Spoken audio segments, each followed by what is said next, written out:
So we're now at this fork in the road where we can go down one track and we can experience freedom in a way that we've never even understood what freedom is. We go down the other one, the one that the control system wants, then we're heading for a Orwellian fascist global state. It's unfolding as I speak. That choice, that fork in the road, is to become conscious, because most of humanity isn't, because it's manipulated not to be, or the control system's route, which is just to become a clone, a computer terminal of a control system, a merciless control system.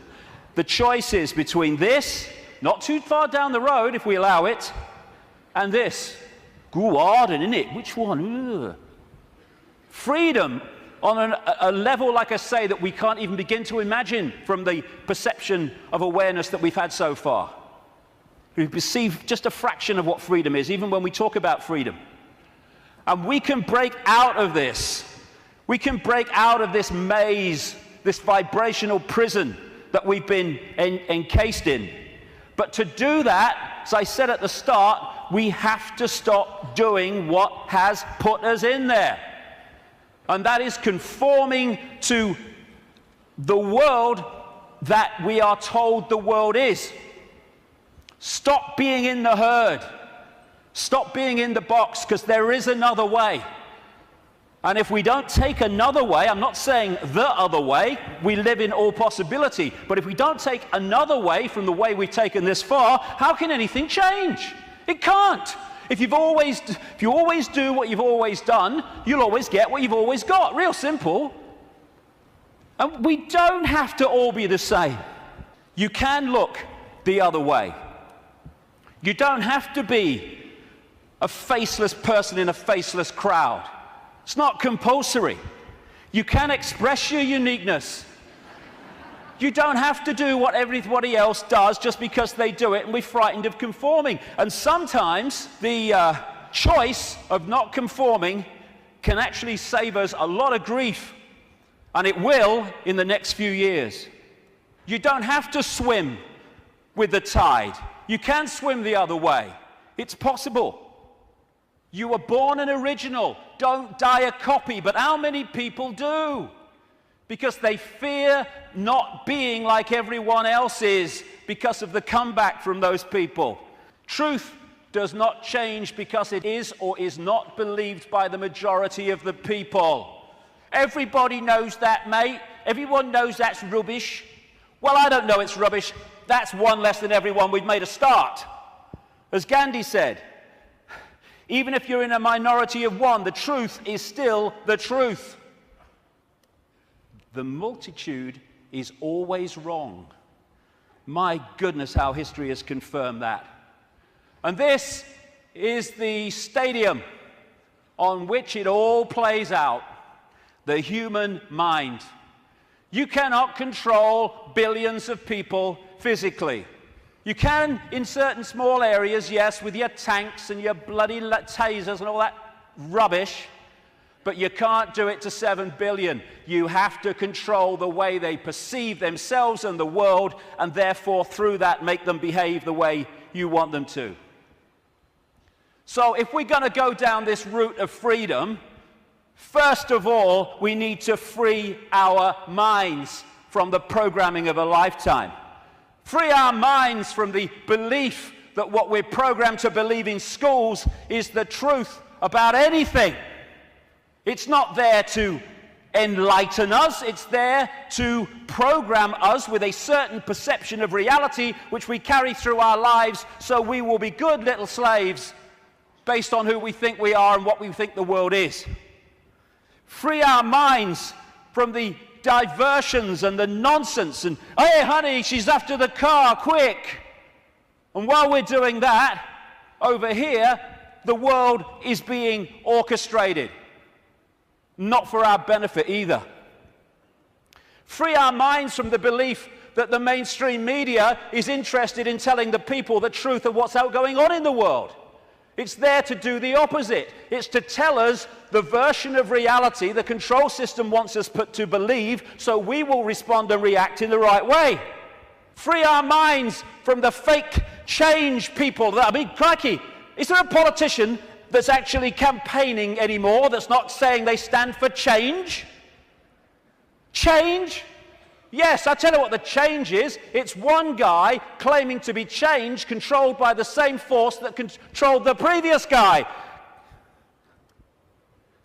Free our minds from the fake, fraudulent, false flag terrorist events created by the same control system that then tells you how the world must change to save us from the terrorism that they had covertly created. Free our minds from the front men for this control system, who are put up to frighten us into accepting changes in society, surveillance and control to save us from people who are front men for the very system that says, let me save you from him. Free our minds from the bullshit nonsense about human-caused global warming, which is nothing more than a way of introducing and justifying more and more controls and massive, massive increases in taxation, making fortunes for people like him. Free our minds from the idea that Big Pharma, the pharmaceutical industry, is in any way interested in human health. It's not about human health, it's about Big Pharma wealth and more. Free our minds from the four-letter word that controls the world, fear, that traps us in these vibrational boxes called fear. And free our minds, more than anything else, from the idea that we are Charlie Jones or Ethel Smith. We're just Joe Public. We've got no power. The choice is to become conscious, to realize that Ethel Smith is an experience, not who we are, and choose not to be what the control system is fast trying to create. Since I started writing about this in some detail 15, 16, 17 years ago about the control system, it's gone from its coming to daily experience. I think this is a symbolic picture myself. That plaque says, George Orwell lived here.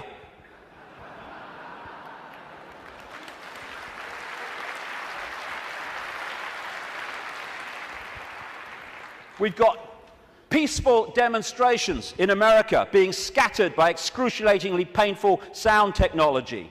The microchip agenda's moving on. The sky's full of chemtrails and all the stuff that's in them. The food we are given to eat, if we choose to eat it, is full of chemical cocktails that are destabilizing our ability to think straight and be emotionally stable. And they're targeting the children more than anyone because they're the ones that are supposed to live most of their lives in this control system. They bloody won't, as I'll get to later, but they're trying. And yet so many people are still saying, well, it looks all right to me. Looks all right to me. To have your head in the sand, you have to be on your knees. The two go together. Ain't it great? Ain't it great to be free? So the idea is to enslave us while people think they're free. And this is a real important area that keeps us from focusing on this and acting on this. Wishful thinking. Wishful thinking that says, well, I don't want it to be true, so I'm going to kid myself it's not. And if I can do that, then I don't have to do anything. Here's an example of wishful thinking I came across. Wishful thinking that this threat will make any difference to their husband's drinking. That's wishful thinking. When I first saw that, I immediately ordered a large one, personally. But that's wishful thinking. I wish it were different. I wish things were different. Well, we all do, but they're not. They are as they are, and I find myself saying this all the time now. It is what it is. And if you accept what it is, you can change what it is. If you're in denial of it, you're not going to change it because you're kidding yourself it doesn't exist. This control system is coming in. It's coming in fast at the moment, and we have to get it from talking about it to doing something about it. And it's crept up on us step by step. while we're watching the game shows and celebrity world and sport and stuff. Nothing wrong with any of those things. But if you're there and you've not got the peripheral vision, they will keep you from seeing what's going on. And now the future is here. It's not sometime never. The future is here. And we've got to go from that to that pretty damn quick. And we can and we will, in many, many ways. As Martin Luther King said, the ultimate measure of a man is not where he stands in moments of comfort and convenience, but where he stands at times of challenge and controversy. And we are at a time of challenge and controversy, and we'll see what we're bloody made of, frankly. But the great news is, and I'm going to get into this big time in the last section, this is a time of fantastic awakening. Like I say, when I started on this journey consciously, anyway, 20 years ago, the number of people that were in any way interested in this information, whether it's the nature of reality or the control system and its agenda, was tiny, tiny, tiny. It was a lonely road. Not anymore. A phenomenal awakenings happening all over the world as people start to expand their minds and open their minds to another possibility, to another world, to another sense of self. And what comes with that awakening, indeed what triggers it in so many ways, is when we decide to ask the big questions. Because only then can we get the big answers. Like, who are we? Where are we? What is reality? And that's what I'm going to focus on in this first section, because unless we at least understand the themes of what reality is, we cannot possibly understand what's happening in the world and how the control system really works and how deep the rabbit hole goes. Establishment science, education, media, that's what it does. I mean, have you seen these politicians in Britain now? You've got Clegg in the Liberal Party, Liberal Democrats. You've got Cameron in the Conservatives. You're going to probably have one of the Miliband's, maybe David Miliband, leader of the other major party, and they're all standing on the same sodding postage stamp, all three of them. Same background, same basic perception of the world and politics, and that's exactly the same with science, education, and media. They all stand on this same postage stamp, and anyone wants to step off it and explore in other areas, stop him! Stop him! Ridicule, condemnation, stop his funding. And people say, well, if what you're saying is true, science would tell us. Yeah, okay. Like the media would tell us, right? Yeah, okay. What the control system doesn't want us to know is that this reality, in terms of its physicality, the one we think we're experiencing now, is an illusion. There is no physicality. There is no out there. Everything I'm looking at now out there is going on in here. I'll come to how that works. It is so simple. As the great American comedian Bill Hicks said, great man.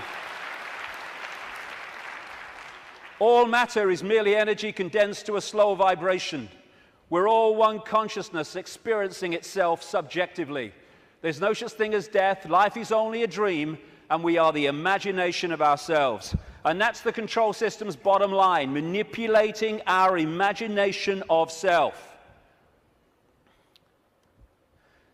You can trick the brain into seeing things that aren't there. These are pictures of paintings, etc., on the flat surface, the flat road, the flat pavement. And yet you can trick the brain into reading them as three-dimensional. That's on a flat pavement. So's that. Is that a woman's face, or is it a flower and a butterfly?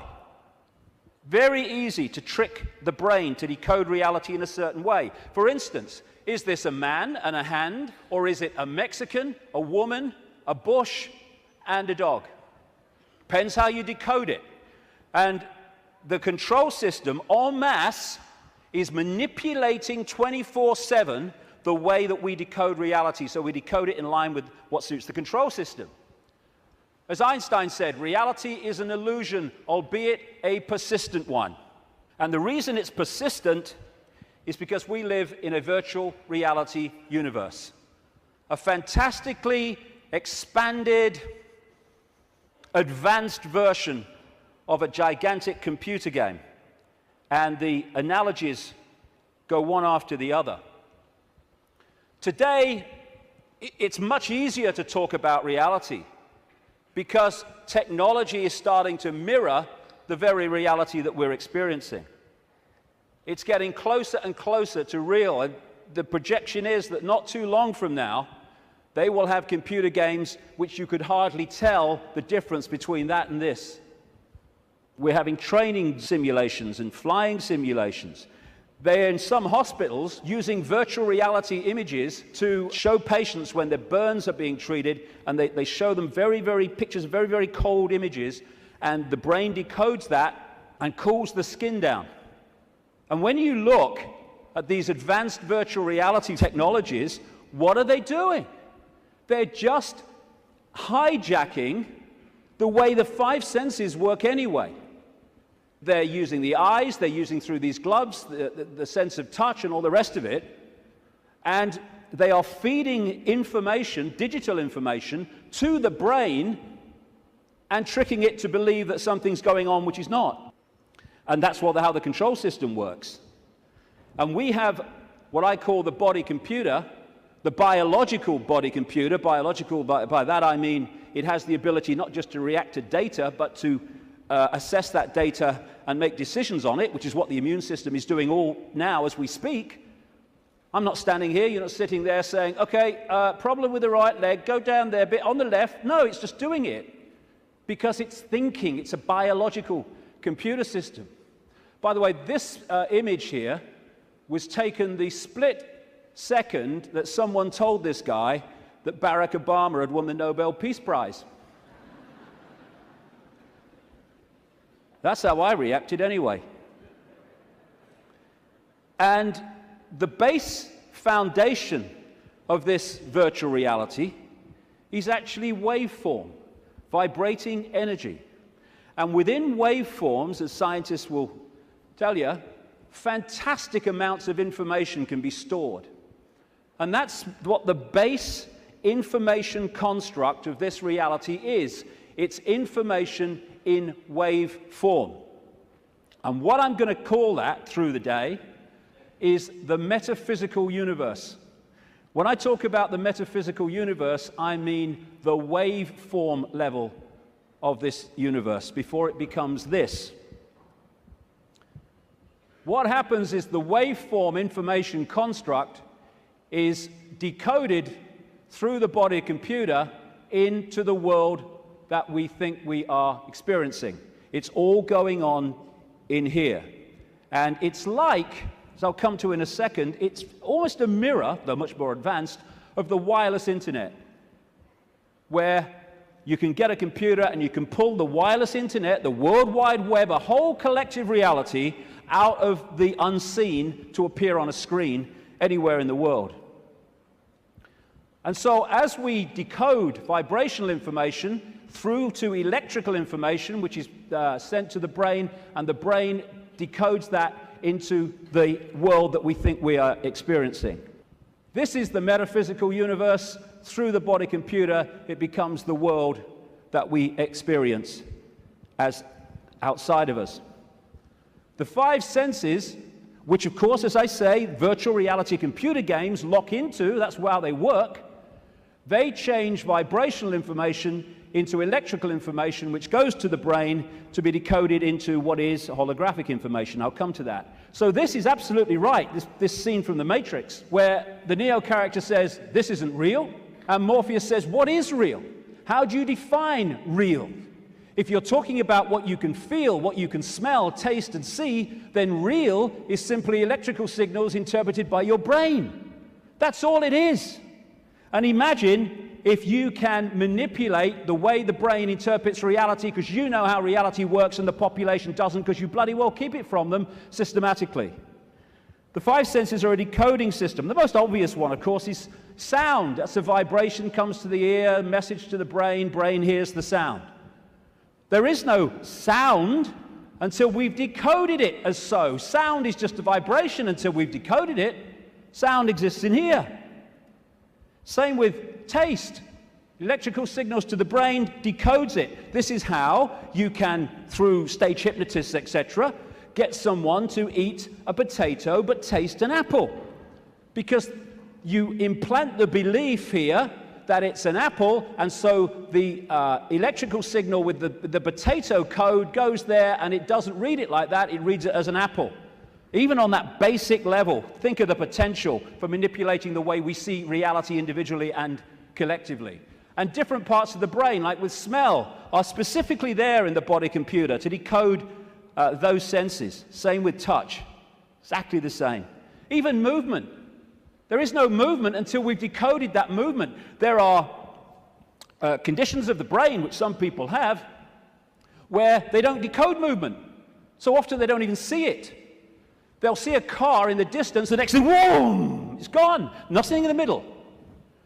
They see someone pouring a cup of tea, and all they see is a static arc of tea. It's all an illusion. It's a computer game. A very, very sophisticated one. I love that. Crikey, talk about having a laugh. Hey, Ethel, come and see who's in the telly. Don't you mean on the telly? No. Stage hypnotists are playing with this system all the time, like I say. And there are some other hypnotists I made earlier. These don't know they're hypnotists, most of them anyway. But that's what they're doing.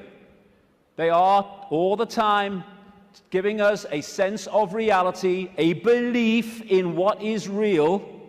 And if the brain takes on that belief system, it then starts reading reality in line with that belief. And it becomes a self-fulfilling reality.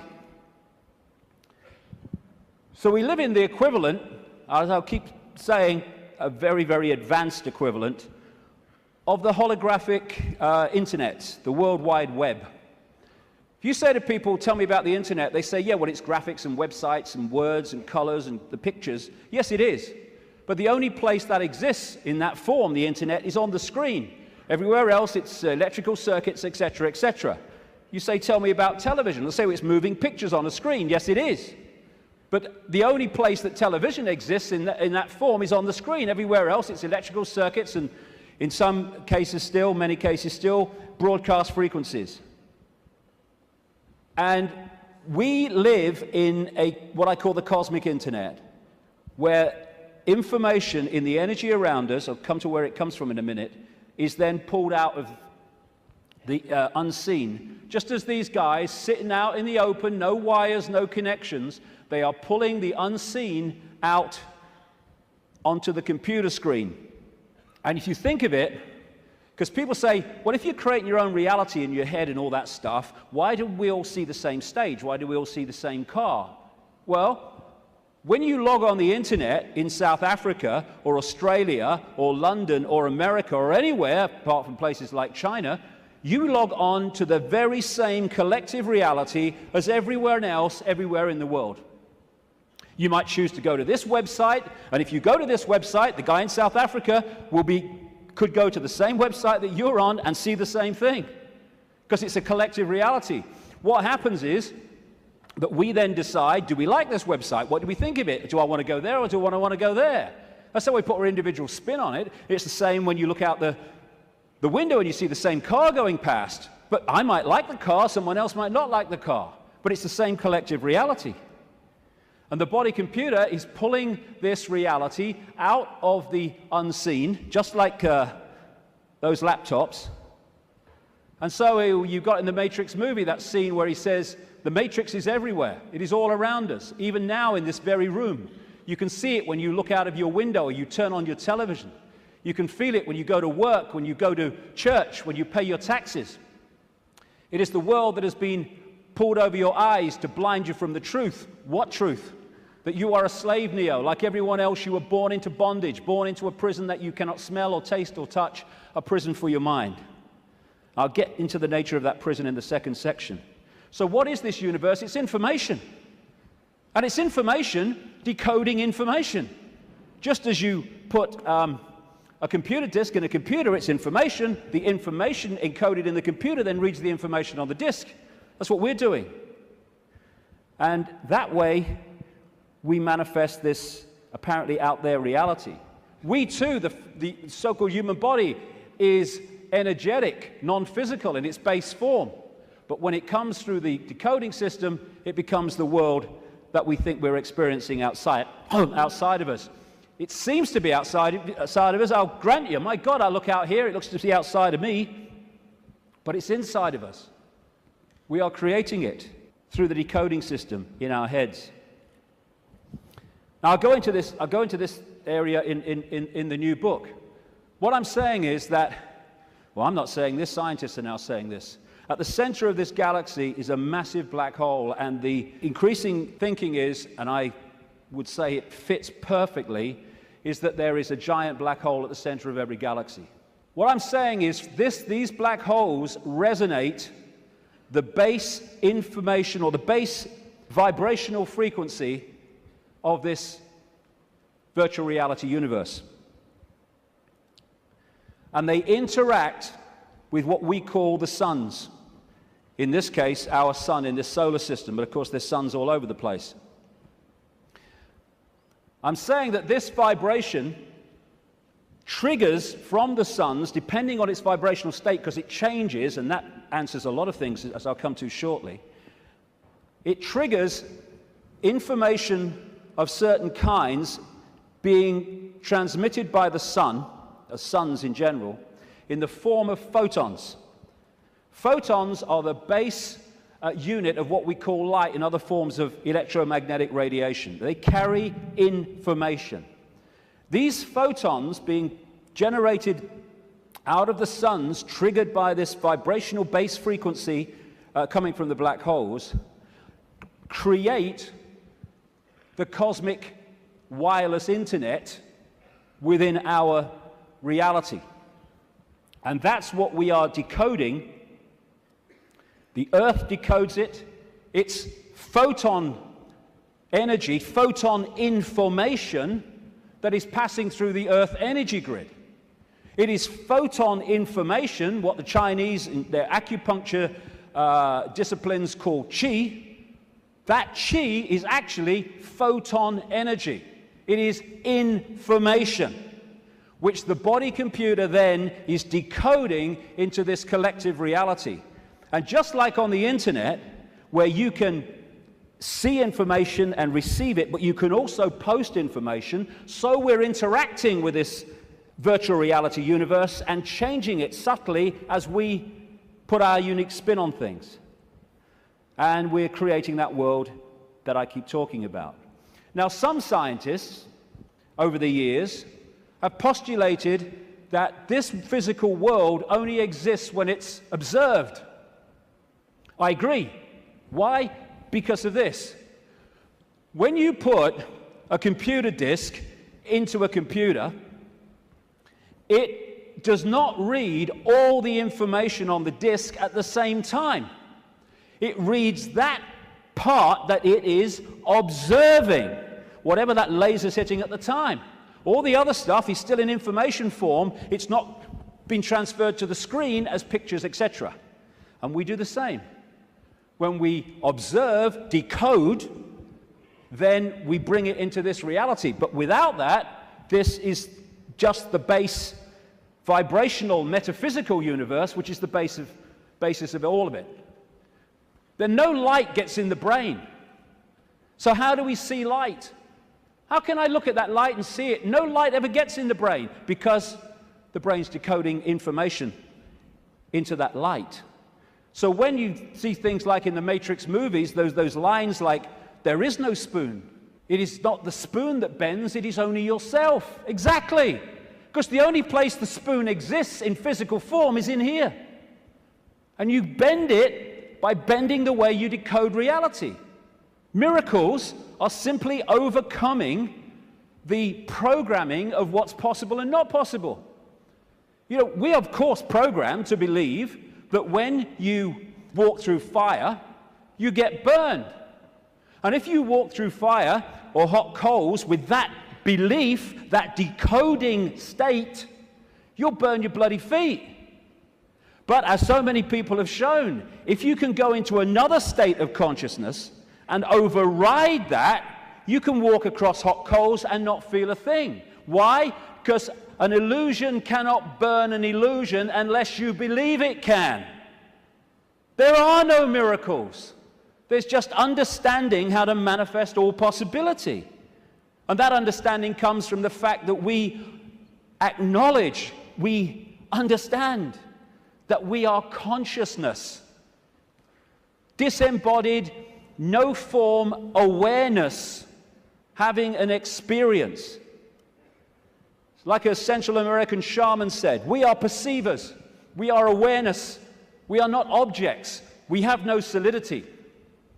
We, or rather our reason, forget this, and thus we entrap the totality of ourselves in a vicious circle from which we rarely emerge in our lifetime. And that vicious circle is what the control system wants to keep us in, because then we're controllable. If we understand who we really are, what we really are, it's impossible to control by a bunch of control freaks. The body is the way our awareness experiences this reality. If I want to interact with this reality, which is a frequency range, I have to have an outer shell, we all do, that vibrates within this frequency range, because our consciousness is vibrating much too quickly. It's like radio 1 trying to make connection to radio 2. They're on different wavelengths. It's never going to happen. So we take on this outer projection we call a body, and therefore I can pick this up and interact with this reality. What the control system wants us to do is to believe that that projection, that vehicle to experience this reality, is who we are, because then we go from, I am all that is, has been, and ever will be, I'm Charlie Smith, I'm Ethel Jones, I've got no power. It's the whole bottom line of it. We say I'm going on the internet. We don't go on the internet. The computer goes on the internet, and we observe the internet through the computer. And our mind-body is the vehicle to experience this reality. That goes on the internet. Consciousness, the real us, observes, just like the World Wide Web, observes the internet through that vehicle. And like I say, the idea is to get us to think that we're that and not that. I had a vision when I was sitting in the bath a couple of years ago now, maybe. And I've asked my great friend, the brilliant Neil Haig, to knock this up from what I saw. I'm sitting in my bath, and I saw billowing energy, yellow, kind of white-yellow energy. And I took that immediately to be consciousness. Then an eye appeared in the energy, the consciousness, and then a telescope appeared. At the end of the telescope was this reality, the Earth, the solar system, whatever. The last movement was for the telescope to morph into a human body. And that was so profound in the sense of that's how it works. And because of the limitations of this focus, we see ourselves, if we don't stay in contact with that, in very limited terms. Death is just putting the telescope down. Well, I've had enough of that. Earth's a shitty place. Hello, all right, I'm back. You never went away. The computer's here. We are observing through the computer. And I want to make the difference, because this will go through the day, the difference between consciousness and what I call the mind. Everything is the same energy in the end, because it's just one unified awareness I call the infinite. But it takes different expressions. Consciousness is the ocean. All possibility, all that is, all awareness. And the mind is like a frozen, denser expression of that, and therefore has great, great limitations in terms of awareness and perception compared with that. And one of the reasons is to interact with this reality, which is much denser than consciousness, we have to have a denser conduit, which we call the mind-body. Therefore, it has to be more limited than consciousness itself. This guy, Ramana Maharshi, a man who lived in India and meditated for most of his life on a mountain in India. I've actually been there. Nice place. He said, mind is consciousness which has put on limitations. You are originally unlimited and perfect. Later you take on limitations and become the mind. Or as Einstein put it, a human being is a part of the whole called by us universe, a part limited in time and space. He experiences himself, his thoughts, his feeling, as something separated from the rest, a kind of optical delusion of his consciousness. And that optical delusion comes from looking through the lens, the telescope. And what it does, and I keep saying the control system is structured exactly to do this, it puts us in a false identity. One that doesn't think all possibility, it thinks limitation, I can't, that's not possible. And if you want to control people en masse, you want them in that mode. I'm not David Icke. David Icke's my experience. It's a name for the experience I'm having at the moment. I am all consciousness, all awareness. All that is, has been, and ever will be, and so is everyone else in this room, everyone else in all the realities of this infinite world that we live in. We are all possibility, and that's our base state. I don't care who you are, what you've done in your life, what regrets you have, how successful you've been, your base state is all possibility. And I've only taken psychoactive drugs once, well, 1.5 times. The main one was in Peru when I took something called ayahuasca in 2003. And for 5 hours, I had this voice, as loud as mine is now, took female form, talking to me about the illusory nature of reality. And when I came back out to Britain, it happened in the Brazilian rainforest, I started following up, names, dates, places type information, what I was told. And it was extraordinarily accurate. It's amazing that mainstream science has sussed most of this, but doesn't realize it as, because all the disciplines don't talk to each other. When you connect the dots, you realize they've already established that this is an illusion. But that doesn't go down well because it's too close to the truth. And how I experienced that state beyond this world, beyond vibration, was as stillness and silence. And that's what all possibility is, the stillness and the silence. There was a great line that voice said to me when it was explaining the nature of reality. It said, if it vibrates, it's illusion. If it vibrates, it's illusion, because our core level is stillness and silence. I experienced that. Amazing feeling. There are no negative emotions, there's no fear, there's no worry about not making the rent and all this stuff. They've all gone in that realm. And people think of nothing. All that is, has been, whatever can be. That's all potential, all knowing. And everywhere and nowhere. People think that's a paradox. You can't be everywhere and nowhere, but you can in all possibility. In all possibility, everything is possible. So everywhere is nowhere. Nowhere is everywhere. Everything and nothing. Again, not a paradox. All possibility is everything and nothing. And as I was saying, we think of nothing as nothing's there. There is nothing. But within the nothing, within the silence, is everything. Within the silence, for instance, is all possibility. And then when I start talking, I have pulled one possibility out of all possibility, which is manifest as vibration, my voice. And then I stop. It goes back into all possibility. We don't think that this building is defined by the nothing. We think it's defined by the something. But the something is only there, and this building is only in its form because of the no thing, apparently no thing, in between what we perceive as the something. The silence this is why when people are in silence, they go somewhere else. And so many people are frightened of the silence. Get in the car, whack the record on, get in home, put the telly on, noise, hold you in 5 sense reality. When people go into the silence, that's when they get their insights, because they're accessing other levels of themselves beyond the 5 senses. So out of the no thing comes the realm of form. This is something called cymatics. If you go on the internet, you can see it, videos of it, like YouTube. And what they do is they put particles on a metal plate, and they play sound across it. And it's incredible. It just forms into these amazing geometrical shapes just because of the sound. And when the sound stops, boom, it all goes back to all over the place. And then the sound changes and another form comes in.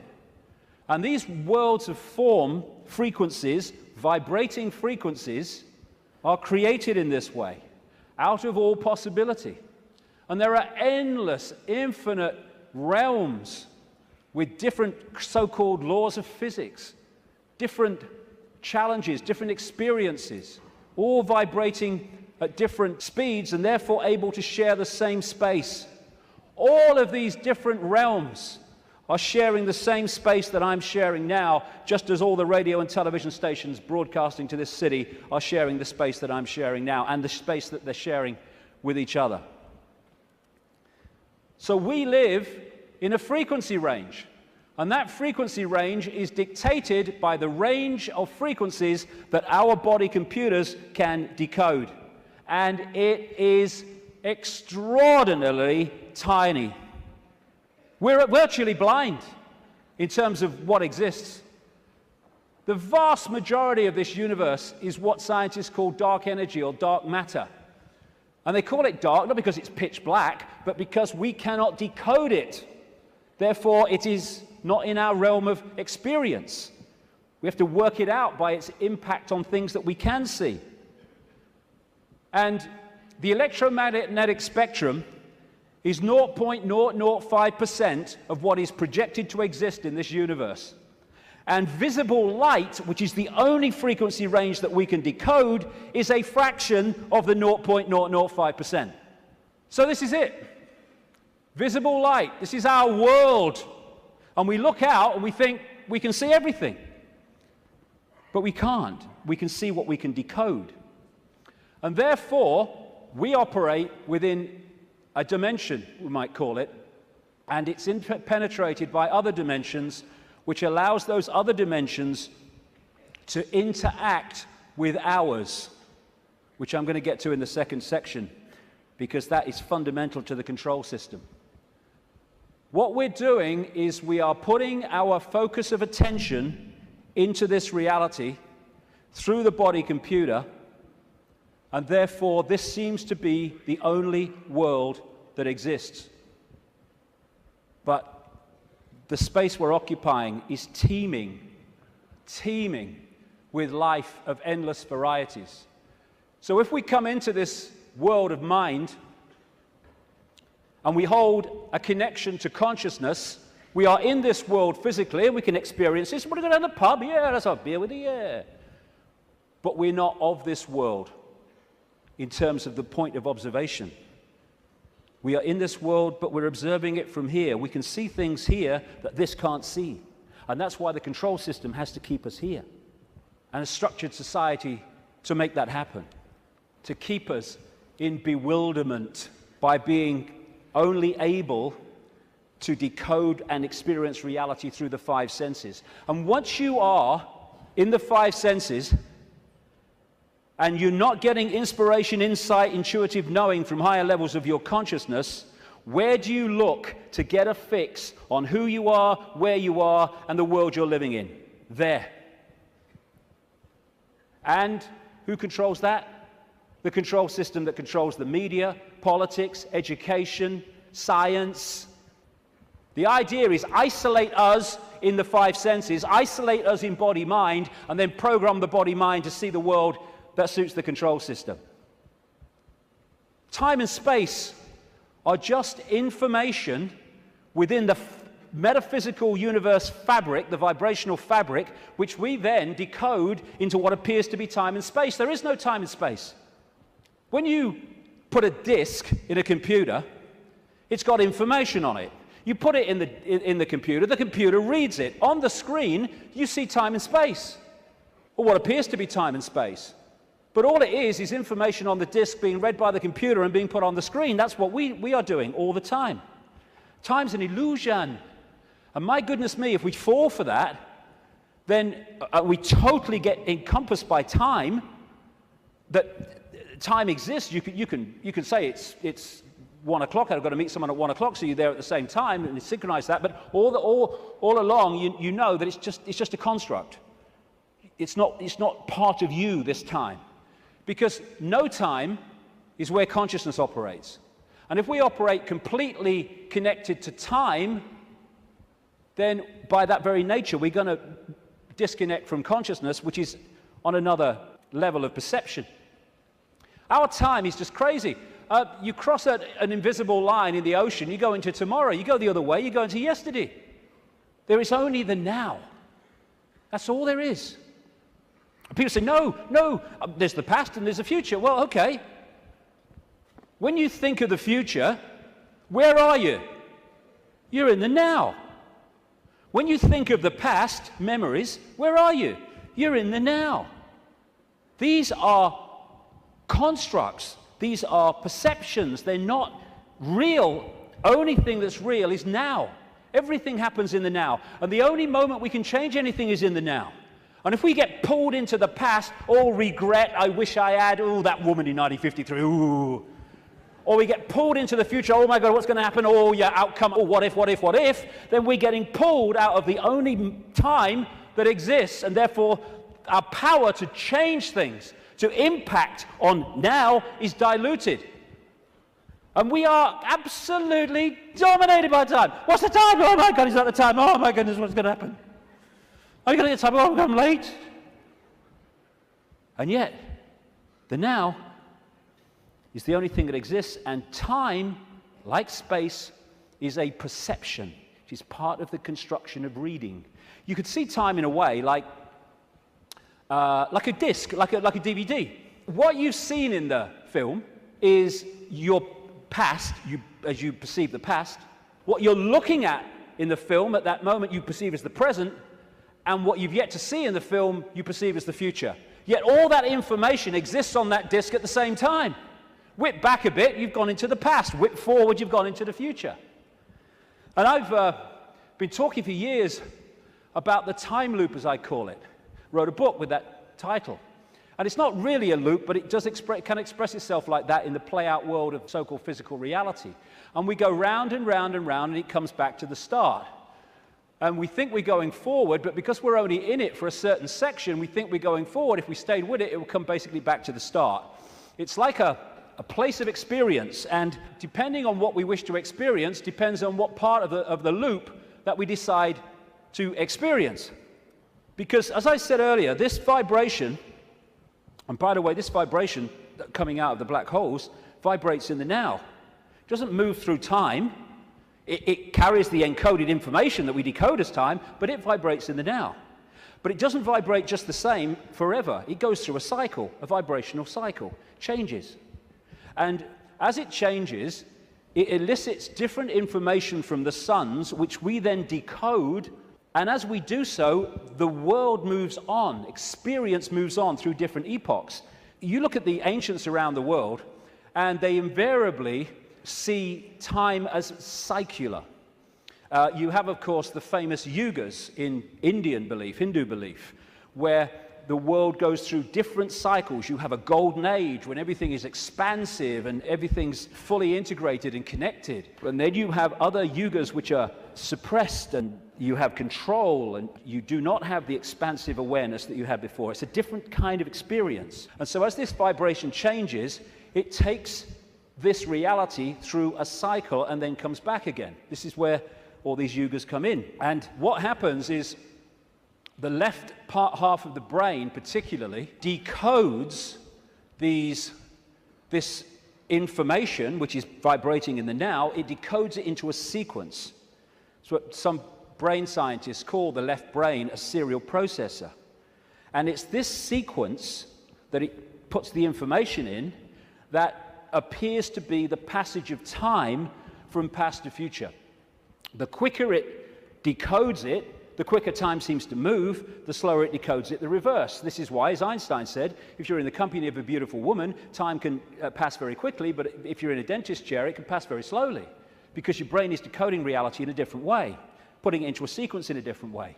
And so the time loop is actually just the decoding of this changing vibration, changing information. And again, if you can hold connection to out there, you can be in the world and not of it. If you're not, you're literally caught in the loop, and that's where most people have been for a very long time. Now, as I say, the body is a biological computer, and I'll get through this part pretty quickly because I've been through this before in talks and stuff, but it's very important to keep connecting the dots. So, the body computer is our vehicle to experience this virtual reality, consciousness to experience it. It's like, you want to go to experience another planet, you need an outer shell. As I said earlier, we need an outer shell vibrating within the frequency of this reality. And this is what makes racism so ludicrous, so insane, such a confirmation of ignorance. Because it's just a vehicle to experience this reality. And racism is the final confirmation that you are caught in five-sense reality and have not a clue of the nature of what we all are, racist and non-racist, and that is consciousness. Humans, we think we're humans. We're human. Humans are like a software program. We're not human. We're experiencing being a human. We are consciousness having that experience. As this article in the San Francisco Chronicle said, DNA is a universal software code. From bacteria to humans, the basic instructions for life are written with the same language. And there are 4 codes, A, C, G, and T, or in my case, G and T, G and T, G and T. I like that one. It's in my DNA. And how these codes are in relation to each other decides if the outer shell is a human, a mouse, a virus, anything. And it very much connects into those green codes on the computer screens in the Matrix movies. And the body computer, biological computer, has the ability to think and assess for itself, ticks every box when you go through it. The reason they're now talking about connecting the brain to desktop computers is because they are connecting 2 computers. One far more, infinitely more advanced, yes, but 2 computers. That's how it's possible. When the computer won't work, won't turn on, won't process, we say the computer's dead. You drop a computer from a top floor, it will smash and it will be dead. You drop a human computer, it will smash and be dead. Because that's all that happens at death. The computer dies. We don't bloody die. There is no death. We're consciousness, infinite consciousness. The computer goes into sleep mode just to tick over. We go into sleep mode just to tick over. We have antivirus technology in computers to seek out the viruses that are a danger to the computer's systems and what you might call health. We have a phenomenal antivirus system we call the human immune system, which does exactly the same. And when you have a virus system and a new virus comes up, they have to update it because it can't work out how to stop it, because it's not been programmed to. This is updated by reacting and then integrating that so that the next time that comes, it can deal with it. This is an enhanced photograph taken at the Necker Hospital in Paris when they put tracer dye into the acupuncture points and then photographed it. And the tracer dye went through these lines of energy in the body, the chi, the photons. And when you look at it, it's just like a motherboard. And interestingly, when this chi is passing around too slowly or too quickly, the body is ill in some way. And what acupuncture is about is using the needles and other techniques to balance out that flow of energy. And what happens when the information is passing around a desktop computer in less than optimal speed? You say, my bloody computer's slow today, and often it's slow because it has a virus. The brain is the central processing unit of the computer, which in a desktop is a microchip. It's the main processor of information. The DNA is the hard drive, and it's not just the DNA we see physically, because even DNA is just the decoded version of an energy field. We have an energy counterpart, which we call the human aura. What we call cultures. I'm this culture, I'm a black South African, I'm a Hindu or whatever. These are different sub-softwares of the human software. This guy, William Sheridan, was in a New York hospital waiting for a heart transplant, and he joined an art therapy course. he was about as good as I am, and I'm a terrible, terrible artist. And this is what he was drawing. After his heart transplant, suddenly he went back on the art therapy course and started drawing much more sophisticated pictures. As a result of agreeing to promote organ donation, he managed to meet the donor's mother. He asked her the obvious question, did your son have an interest in art? And she said he wanted art materials rather than toys from the age of 18 months. He was crazy about art. And there have been many studies, some of them very extensive over the years, that have shown the incredible connection between people who've received hearts, lungs, and other organs from people and then taken on either and/or their character traits or their abilities. Because what are they doing? They're downloading information from one computer to another. That's how it gets passed across. Credo Mutwa, the great Zulu shaman in South Africa, told me that in the days when they used to eat people in Africa, one of the golden rules was that you must heat the person to a certain temperature, otherwise if you eat them, you become them. Same principle. We are led to believe that what identifies us with the body and what identifies us with the body being us is whether we're a man or a woman. Again, being a man or a woman is not what we are, it's the experience we're having.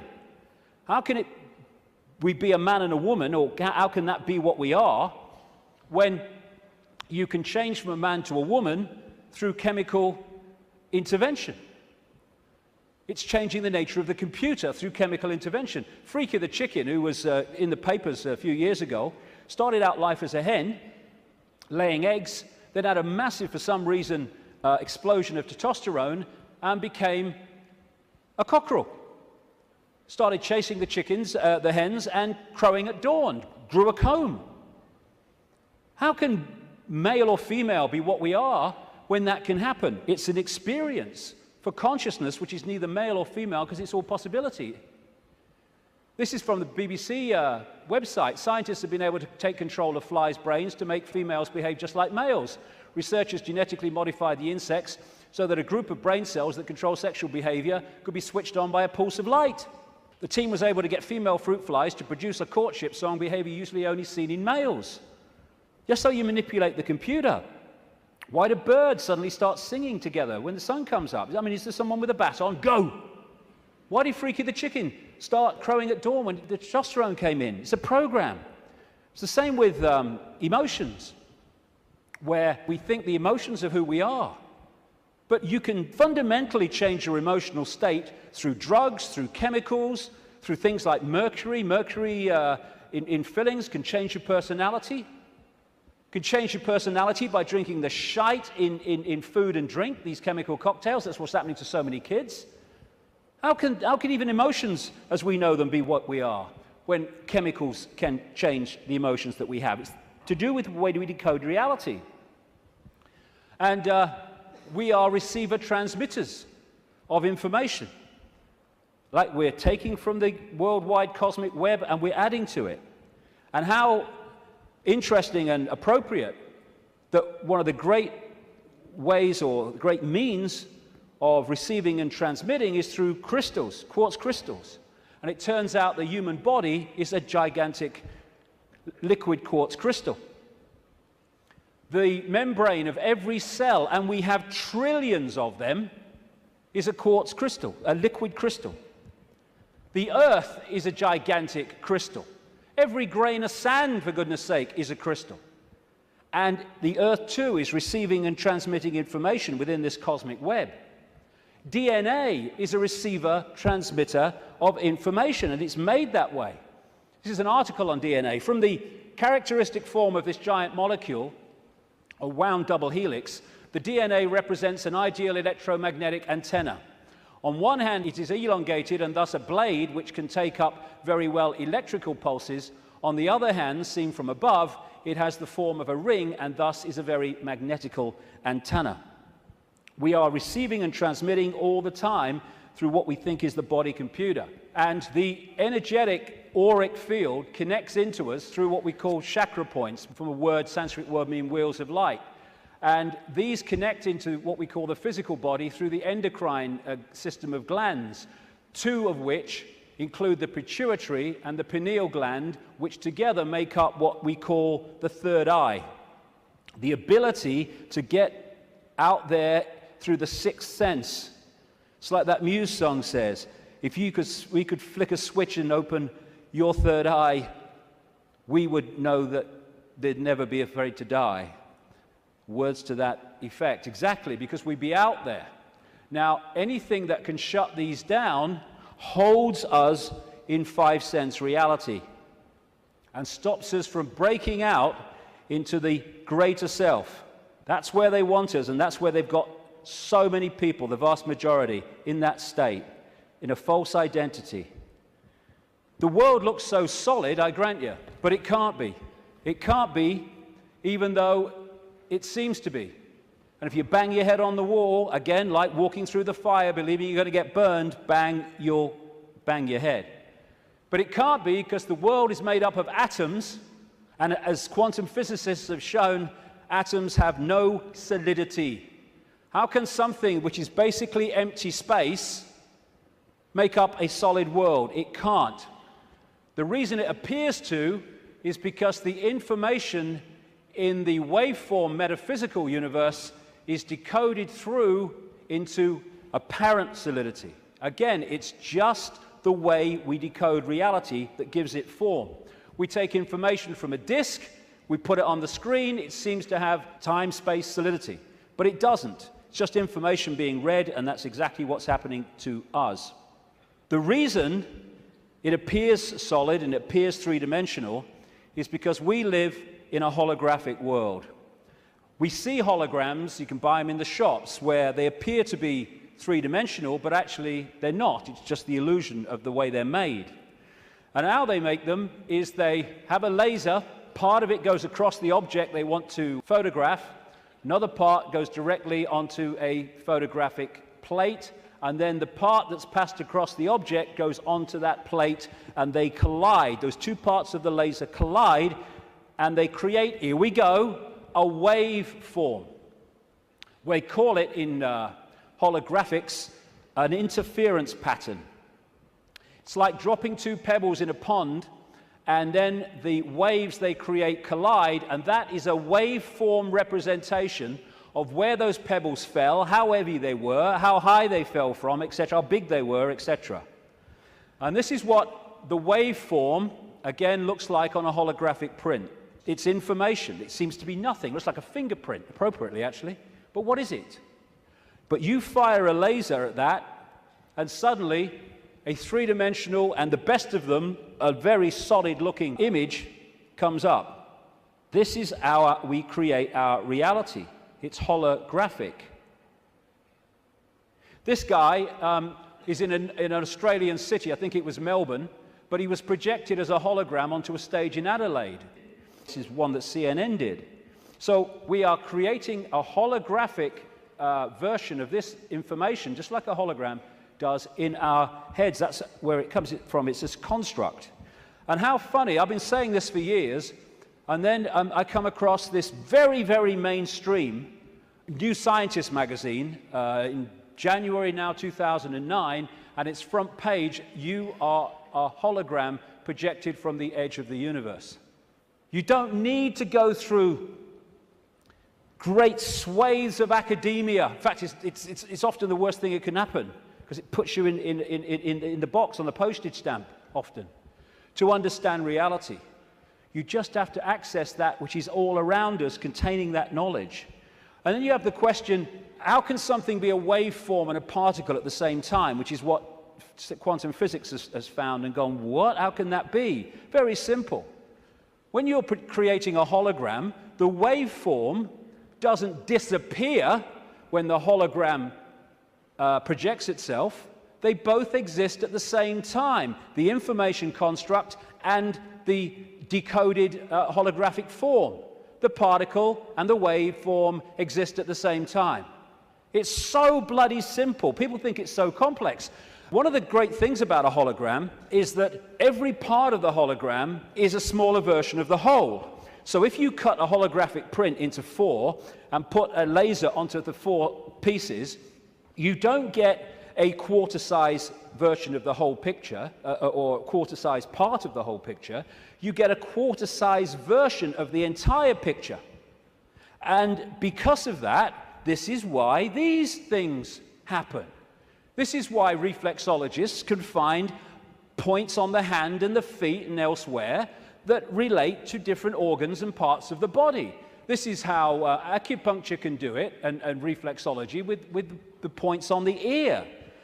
Do something here, it affects the heart. Do something here, it affects the liver. Because it's a hologram, and it must be like that, because every part of the hologram is a smaller part of the whole. Holographic blood, this book by an American physician called Harvey Biggleton, I went to see. He has found holographic images in the blood. And I looked through one of his really powerful microscopes, and as he increased it and increased it and increased it, my blood went from blood as you would perceive it to quartz crystal when you got it to the most powerful level. That's what we are, crystals. So because we live in a holographic reality where everything is a smaller version of the whole, that's where we get the theme of as above, so below. That's why the human energy field is mirrored by the earth energy field. Because we are a smaller part of the earth hologram, and the earth hologram is a smaller part of the greater hologram. And on one level, this reality is digital. And they're creating now, and this is extremely relevant to what I've been saying, they're creating now digital holograms that operate in a slightly different way to the holograms we've had before. And some of these digital holograms, that's one, are being used at promotions to sell products and stuff. And people are frightened to walk through the hologram because it looks so solid. And that's what this is, digital holograms. Digital holograms is the reality that we're experiencing in what I call the play-out world. And this is why numerology works. Numerology can predict things, and it can make things happen because it is working on this digital level of reality. Computers work on binary systems of on-off electrical charges, just symbolized as 1 and 0. They're now starting to develop trinary computers with a third number. And the human brain works how? On binary and trinary on-off, etc., electrical charges. And of course the A, C, G, and T codes of the DNA all connect into this. So while in the Matrix movies we saw the projection of beyond the physical world, it was a digital world, so is ours. That's exactly what it is. And like I say, scientists are not sussing any of this stuff in terms of the mainstream because they focus on their own discipline, their own individual dot, and they don't connect the dots, and therefore they can't see the picture. I watched a program the other day. It was a mainstream science program, and it asked the question for at least an hour. I think it was an hour. What's the biggest number? And they were going to these bloody numbers that went on and on and on and on, disappearing up there, trying to work it out. Well, I'll tell you the biggest number. That's the biggest number. Infinity. There is no biggest number. There is only all possibility. And numbers are the digital level of this reality, and because of that, numbers represent vibrational states. As a result of that, you can manipulate reality through numbers and numerology, because you're manipulating that level of the decoded construct. So what does all this mean? We live a false identity. We think we're humans when we're consciousness. We're multi-leveled awareness, not just the body, consciousness. And some near-death experiences have experienced and then come back to tell the story of what they've experienced when they've been through. Sometimes they experience it as a tunnel and then come back when their body releases the consciousness for a short time. And this is one that encapsulates all of it. He said, everything from the beginning, my birth, my ancestors, my children, my wife, everything comes together simultaneously. I saw everything about me and about everyone who was around me. I saw everything they were thinking now, what they thought then, what was happening before, what was happening now. There is no time. There is no sequence of events, no such thing as limitation of distance, of period, of time, of place. I could be anywhere I wanted to be simultaneously. This body computer is what gives us the delusion of all those things. And I'll just finish on this bit. Key to holding us in servitude is to keep us in the left hemisphere of the brain. We have two, the right brain, the left brain, and we have a bridge called the corpus callosum, which bridges the two and should pass information between the two. And the right brain, they are very, very different states of being. The right brain is the out there, the creative, the connection with all that is. The left brain is what deals in numbers, in language, in sequence, and puts everything in hierarchical structures and all the rest of it. And what the system wants, he wants us in there. Because when we're in there and not in there, we are there. And the whole system is structured to put us there. The education system, everything. I found this, different functions of the right and left brain. What the right brain wants to do is say the color. What the left brain wants to do, language, it wants to say the word. And it's interesting when you try to go through these and say the color, how difficult it is for many people to say the color instead of the word, to say green instead of what the left brain wants, which is yellow. And the functions of the two are massively different. This lady, a brain scientist, neuroanatomist called Jill Bolte Taylor, became well known when she had a stroke in the 1990s, I think it was. And she had a stroke in the left brain and stayed awake for most of it, and therefore experienced what was happening. First of all, she got onto an exercise bike trying to overcome how she was feeling, and she looked down at her hands, because this left brain decoding system's now not working, and was not decoding reality as it normally did. She looked down, and she saw not hands, she saw claws. As this went on, she could no longer see a division between her and anything else. Everything just joined as one infinite field of energy consciousness. And she said it was just bliss. Nirvana, she called it. When she tries eventually, the left brain eventually kicks in and says, you've got to get help. She tries to call work, a colleague, to help her out. Took her 45 minutes, I think she said, a long time, trying to go through these business cards to find the number, because when she looked at them, she couldn't see numbers and words anymore, because this wasn't decoding reality as it should. She could see pixels. She was seeing this reality one step back in its digital pixel state. Eventually, through following the squiggles, she says, she managed to ring the number. And when the guy, he must have said something on the other end, like, hello, all she heard, she said, when he picked the phone up, was woof, woof, woof, woof. And then she said, I tried to say to him, hey, this is Jill, I'm in trouble. And all she heard herself say was woof, woof, woof, woof. Because the vibration was not being decoded by the left brain, the language part, into words that we can understand. And what the system wants to do is to put these firewalls up, called education, science, politics, media, peer pressure, to keep the right brain out of it. And this is fundamental, because these things are all part of the defense mechanism, keeping us in left brain reality and out of right brain infinity.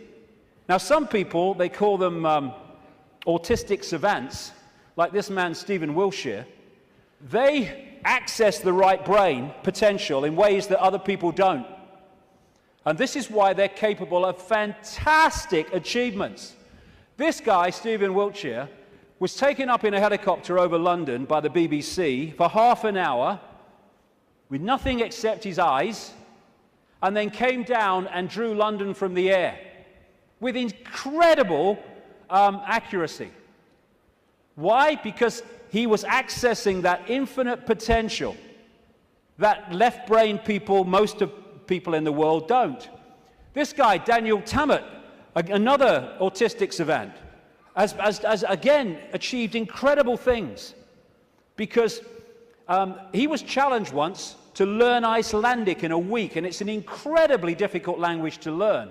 I mean, none of the media were using on their news reading, were using the real name of that volcano in Iceland, were they? Because they could bloody pronounce it. This guy went back on television a week later speaking Icelandic. And his Icelandic teacher said, he's not human. Yes, he is. It's the human that we once were and will be again. When this suppression of our potential and our infinite possibility is brought to an end, and this shite stops.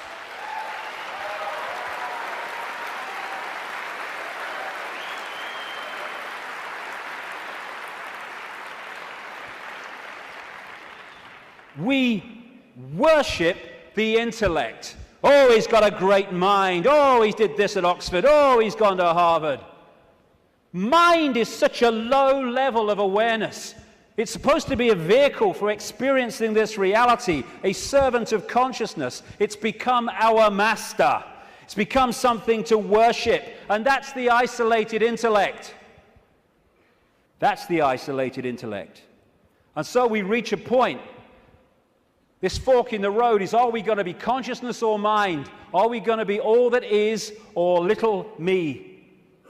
It's not really free your mind, it's free yourself from mind. That's why society is structured to completely engross us and swamp us in things to occupy our mind. Open your mind, become all that is.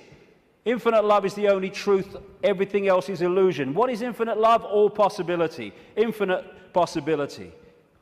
Choice between the head, thinking, intellect, and the heart, knowing, wider consciousness. Then we start to access this wider information and see the world from a completely different level. We then start to access, once we get out of mind, all these other realities that are there to be accessed and perceived and to glean insight and information from, that have been denied by being encloseted and enclosed in mind. As William Blake said, if the doors of perception were cleansed, everything would appear to man as it is, infinite. The control system's game is not to have that cleanse happen. René Descartes, the French mathematician and philosopher, defining who we are, said, I think, therefore I am. I would update that on the body-computer level and say, I compute, therefore I am. But beyond that, in the realms of consciousness, it is simply I am, therefore I am. I am all that is, has been, and ever will be. And this multi-leveled conspiracy is there to keep that knowledge from us, to hold us in little me mental states, so a tiny few can control billions. Without this knowledge, we cannot understand the conspiracy and how it works. And the question is, who's behind it? See, they're hiding already. Who's behind it? And that's what we'll get to in the next section, which will start in 10 minutes. Thank you very much. Thank you.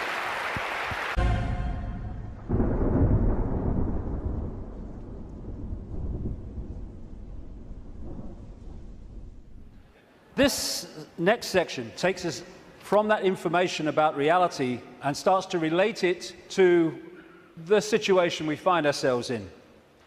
There are 20 years between these two photographs, and in that time, really amazing things have happened.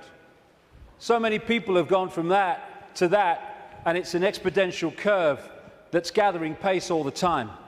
And people are starting to see what is increasingly there, that we are watching the unfolding imposition of a fascist global state, or communist global state. They're the same either way. I'm sure people in fascist Germany and people in Stalinist Russia thought there was a big difference between the worlds that they lived in. Different names for the same basic control system. But I would suggest that if we stay only at the level of the five senses. Only at the level of the world we see banking scams, manipulated wars, Orwellian imposition, then we're not going to get truly what is going on. Because I say this, look at it. This world has been changing and is changing so rapidly in terms of all different aspects of this control system, the way they manipulate education, manipulate wars, put in the people they want as presidents, give us all this shite through food and drink, control the media, manufacture the global warming scam, big pharma, and 9/11 and all that stuff. And it's coming in such a coordinated way. So if we are going to think that this situation that we're seeing unfold goes back to a few men and women in dark suits or whatever sitting round a table saying, what's our next move? We are clearly massively missing the point. And the vast majority of people who over the last few years have started investigating this, they will not go any further. They will not go any further because, A, their belief systems won't let them, often their religious belief system, but also they are fearing what other people will think about them if they go into some of these areas I'm going to go into now. What people make of it is up to them. My right to say it is up to me. So yes, it's not just people sitting around a table somewhere in the world discussing the next move.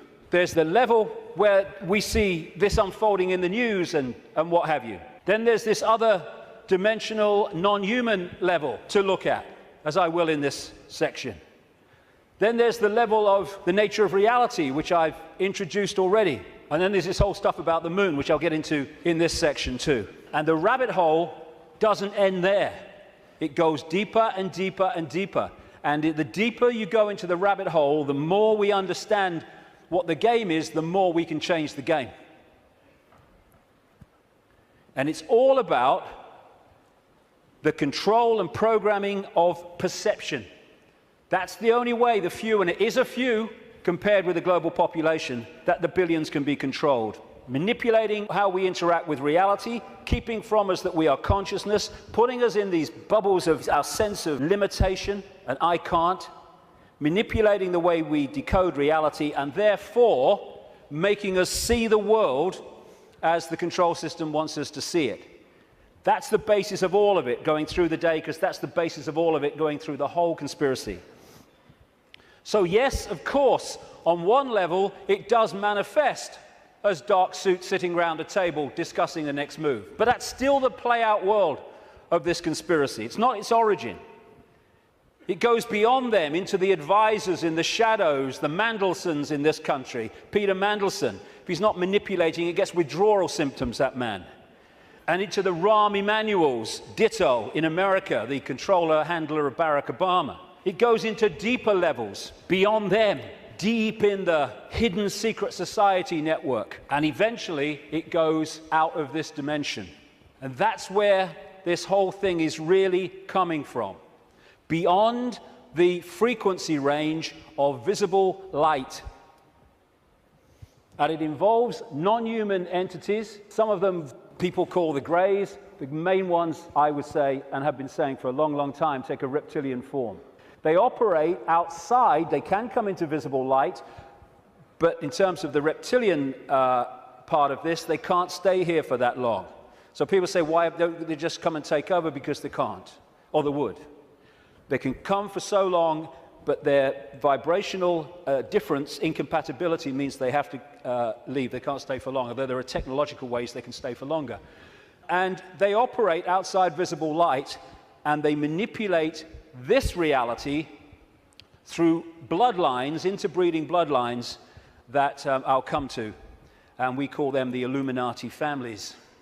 So, we operate with invisible light, but outside of that, sharing the same space, is infinite other worlds and realities. And if a so-called UFO comes into this reality, because it's coming into visible light from where we cannot decode, it just seems to appear out of flipping nowhere. Because what it's done, it hasn't actually come in, it's just changed its vibrational state to resonate with invisible light, and it's like, it came out of nowhere. And then how often do you see it? Honestly, mate, there was this bloody UFO, and it disappeared just in front of my eyes. What are you on, mate? You on the pop or what? What it's done is increased its vibrational resonance to go on visible light. Therefore, to the observer, it disappears. It doesn't disappear at all.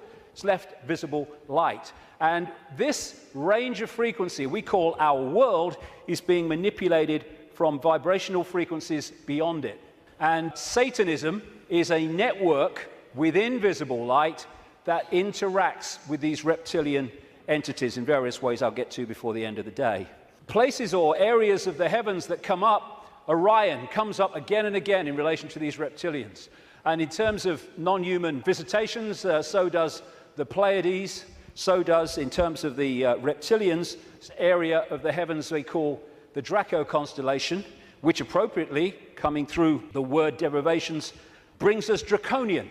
And of course, draconian laws are the Orwellian laws coming in. Very, very appropriate. Sirius is involved as well. So, won't be able to get into this today, and there's a lot more to know anyway, but so is what happened to Mars, is all involved in this story, how it became the devastated place it was, but it is, but wasn't before.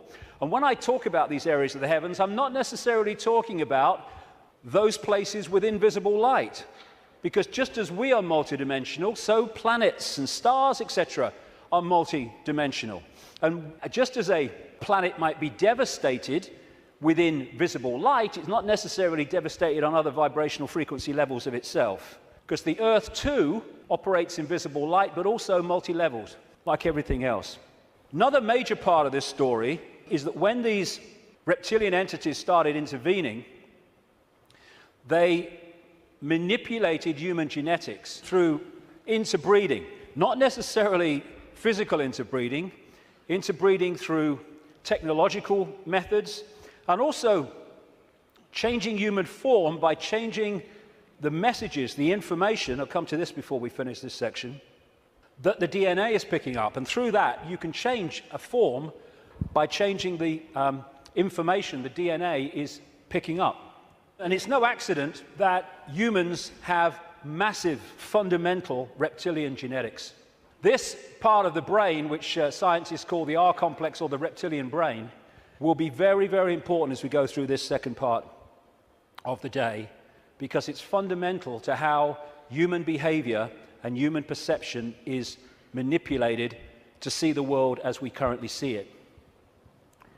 This interbreeding is talked about and recorded all across the world in the ancient accounts. Of course, I guess because it's the Bible, the best known is this section from Genesis. There were giants in the earth in those days, and also after that, when the sons of God came unto the daughters of men, and they bare children to them. The same became mighty men, which were the old men of renown. But that's just the biblical version. Got a frog in my throat, the reptilian going. All across the ancient world, you see similar stories and accounts of this interbreeding. Something else goes parallel with the reptilian story. Again, not just in the Bible with the Garden of Eden and all that stuff, which of course the serpent was dominant, but across the ancient accounts. And that is the connection between the reptilian intervention and what we call the fall of man. And again, this is universal. And these themes will come together again and again as we go through this next part. The ancient accounts, again, and we're talking that part of the Yuga cycle, which they call the Golden Age, talk about the fact that there was a time when humans were so unbelievably different to how we are today. They were connected to higher levels of consciousness. They were in this world, but they were certainly not of it. They were capable of incredible feats, and they lived what we would call impossible lengths of time in terms of age. And then there was a sudden change. The fall of man, as it was called. What I call this is the schism. There was an energetic schism at the level of the metaphysical universe, the waveform-based information construct, and that, as it was decoded through into this holographic reality, obviously mirrored in the holographic play-out world the schism in the information construct. And this is a portrayal of that, a symbolic portrayal of that. Anything that happens here gets decoded through to there, and this is where the schism happened. It was like a distortion in the information. Thanks, mate. Cheers. You put the gin in, right? It was a distortion in the base information construct, and I'll be coming to how that happened. There were many consequences for this, and one of them was there wasn't just a schism in the energetic level of the world itself. There was a schism was passed through into human personalities. We became distorted also from the magnificence and harmony that we were before. And we went from that to this. And we're now at the point where we're coming out of that.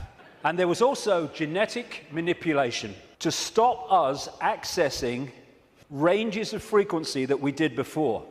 This is a major reason, not the only reason, but it is a major reason why scientists call 95% of human DNA junk DNA, because they don't know what it does. This is the reason, not the only reason, but a major reason why we only use a fraction of our brain's capacity. This is why billions of cells in that bridge, the corpus callosum, don't seem to be doing anything. They've been switched off. We've been put into a state that disconnects us and therefore makes us controllable, makes us farmable.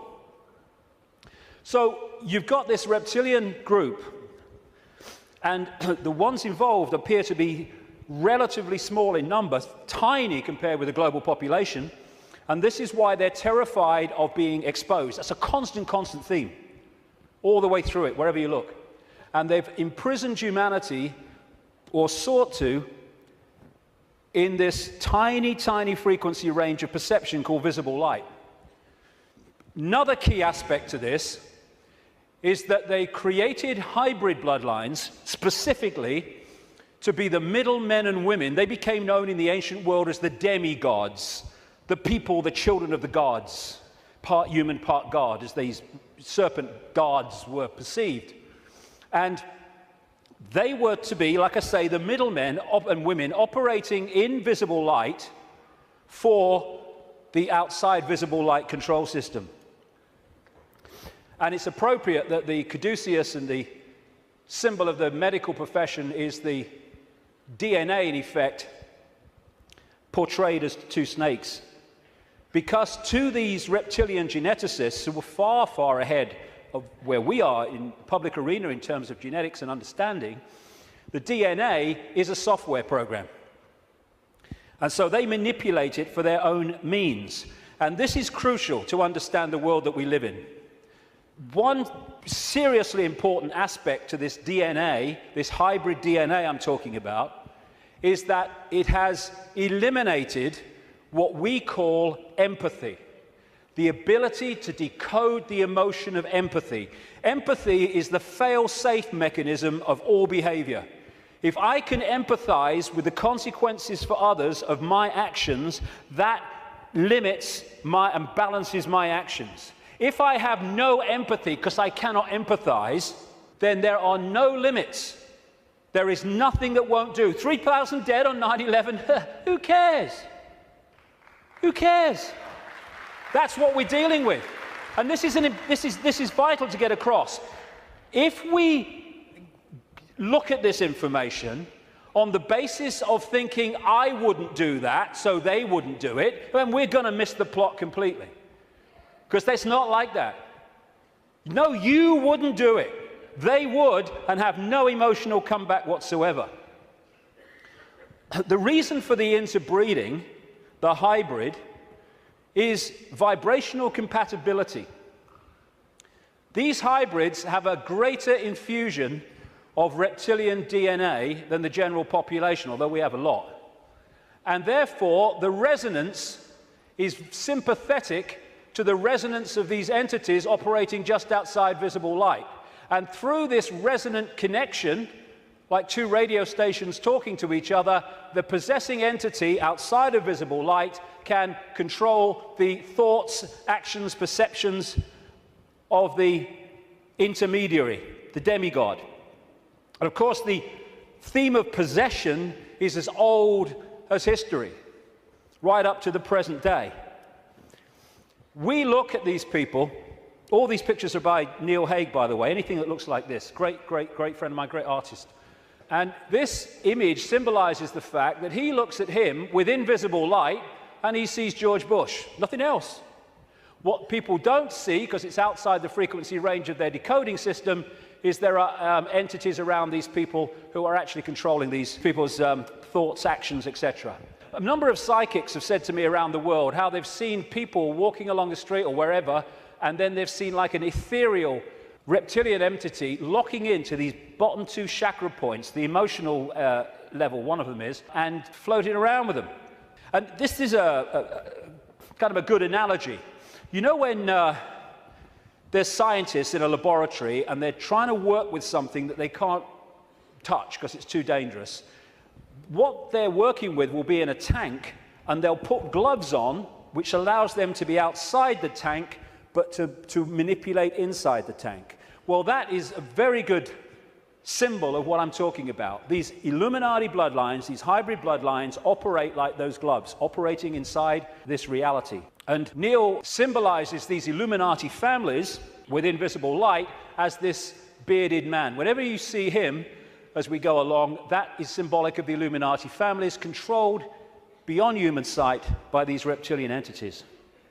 When the world started to recover from great geological catastrophes, which I'll come to in a second, there were areas of the world that stood out in terms of their abilities and potentials and advancement. These were some of them, and this area is particularly important to the bloodlines I'm talking about. The area that was once called Sumer, thousands of years BC, and became Babylon. This is why Babylon comes up in the writings of these people so often. And it's Mesopotamia, the land between two rivers. They didn't invade Iraq just for oil or just for anything. They didn't invade it for one thing, but multiple things. But one reason they're so obsessed with Iraq is because to these bloodlines in control of the world today, this is a very significant, almost religious piece of land of historical importance to them. As Sumer and Babylon broke up, these bloodlines started going walkabout. They became the royal families of the world. And what do royal families claim? The right to rule because of the divine right to rule. The Chinese emperors used to claim the right to be emperor because of their genetic connection to the serpent gods.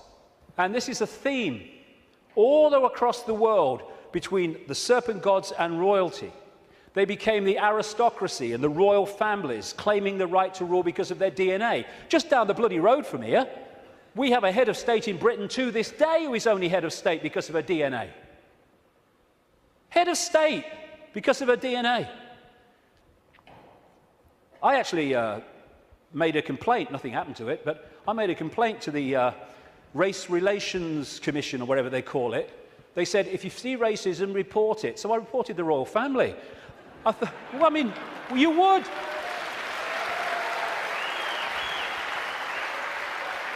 You would, because they go, racism, we must stop racism. All these bloody politicians go, well, get down to Buckingham Palace then. You're saying you can only be head of state, not only if you're bloody white, effectively, but if you only come from the same bloody family. Ridiculous. Anyway, it's always been and it still is.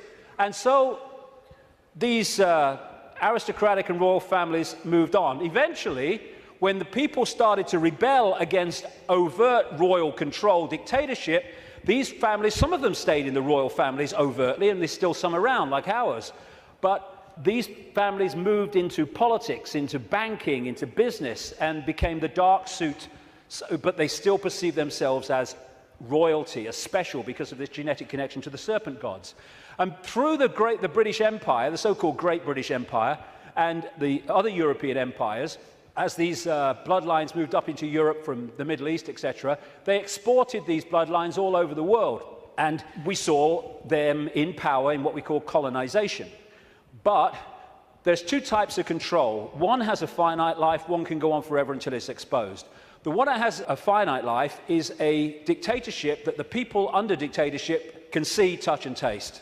Communism, fascism, apartheid. People know where they stand, and eventually, therefore, they will rebel against it because they know what they're dealing with. The greatest form of control is a control you can't see. Prison without the bars. You can't see the bars because you'll just sit there. People do not rebel against not being free when they think they are. And that's the idea of replacing the colony control with another kind of control called freedom.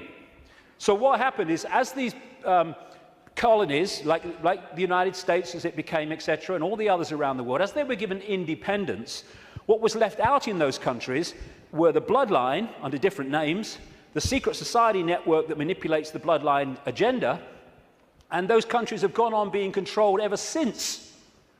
But because they have the ability to have a vote every 4 or 5 years, they don't realize they live in a tyranny. And that's how it works, the prison without the bars, and until it's exposed, it'll go on forever. And so these kind of people, especially the Rothschilds, they are major, major players in this. They are the middlemen for the manipulation of this reality from these entities mostly outside of this reality. And what they've created is like a global transnational corporation. What you have with a corporation is you have a headquarters somewhere in the world, and then in each country you have subsidiary companies of that headquarters, that central point. And all the subsidiaries in the world carry out the policy of the central point. Well, what these Illuminati hybrid family networks have done is create exactly the same, but instead of companies, they are secret society networks. So you've got the center of the web in Europe for historical reasons, at operational level anyway, people at places like London, not the British government, the secret society center in London. In Rome is another one, the Roman Church, Rome, and other points in Europe. And then in each country, you have families from the network in those countries whose job it is to run the networks that control that country's business, banking, politics, media, all of it. And so what you have is, from this central point in Europe, the center of the web, all these different places and countries all over the world then impose on their country what is being dictated here. And that's why, as I travel around the world, I see the same things being introduced in different countries at the same time, overwhelmingly justified by the same excuses. It's all a global network. It can be symbolized too as a web, like I say, with the Rothschilds real close to the spider, and all these different strands on the web are different secret societies, different semi-secret societies, transnational corporations, and all the rest of it. So when you see all these different names of these corporations that dominate the world in so many ways, and the pharmaceutical cartel, and the oil cartel, and all the rest of it, the biotech cartel, they're all different names or different masks on the same one face. And so you have this structure where outside of visible light, you have the reptilian control system, comes down through the Illuminati families, and they control the people in power to push the world in a certain direction. Another way of looking at it here. You see, all these different people, these fight among themselves and all the rest of it, though if it gets out of hand, they get sorted. So these sit on the top of all these different countries. They control these different areas of their societies, and the people are then played off against each other. These buggers don't go to war, they tell these buggers to go to war. And if we stop going to bloody war, game over. But we do. Ridiculous. That's part of becoming conscious.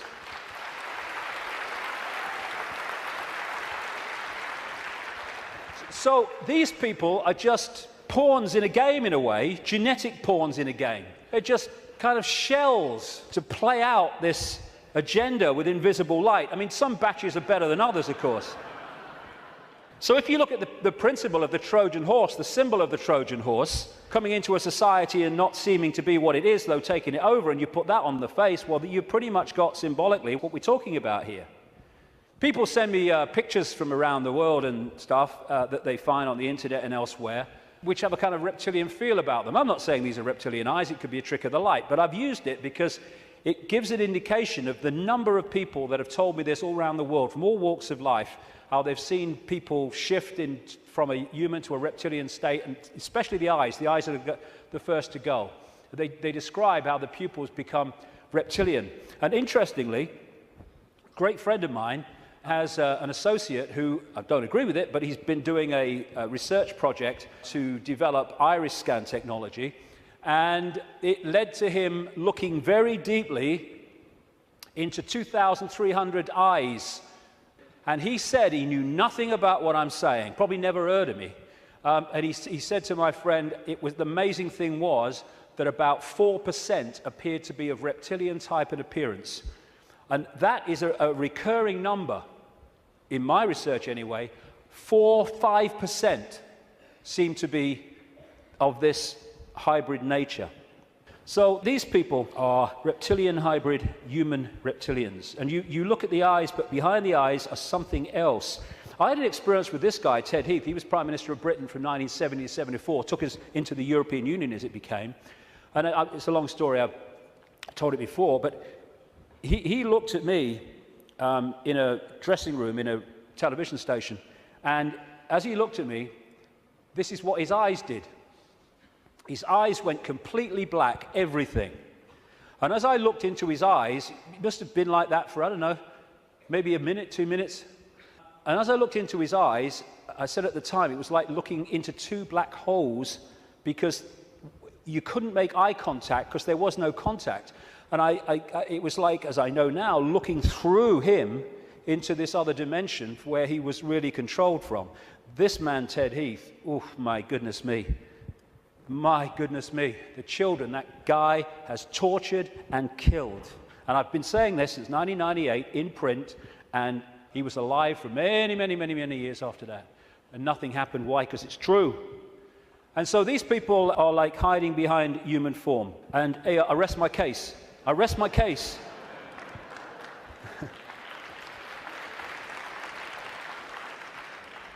Ooh, you look tasty. And this lack of empathy in this hybrid DNA explains why these guys do what they do. Now, when you open your mind, instead of saying, it's not possible, it's ridiculous, when you open your mind and say, okay, I'm not going to just accept this stuff, but I'm going to flow with it and see where it goes, you find that this stuff I'm talking about is absolutely in your face when you bring it from the subliminal to the conscious. The oldest form of religious worship in the world has been taken back 70,000 years to an area of the Kalahari Desert in South Africa, and it is worship of the serpent or worship of the snake.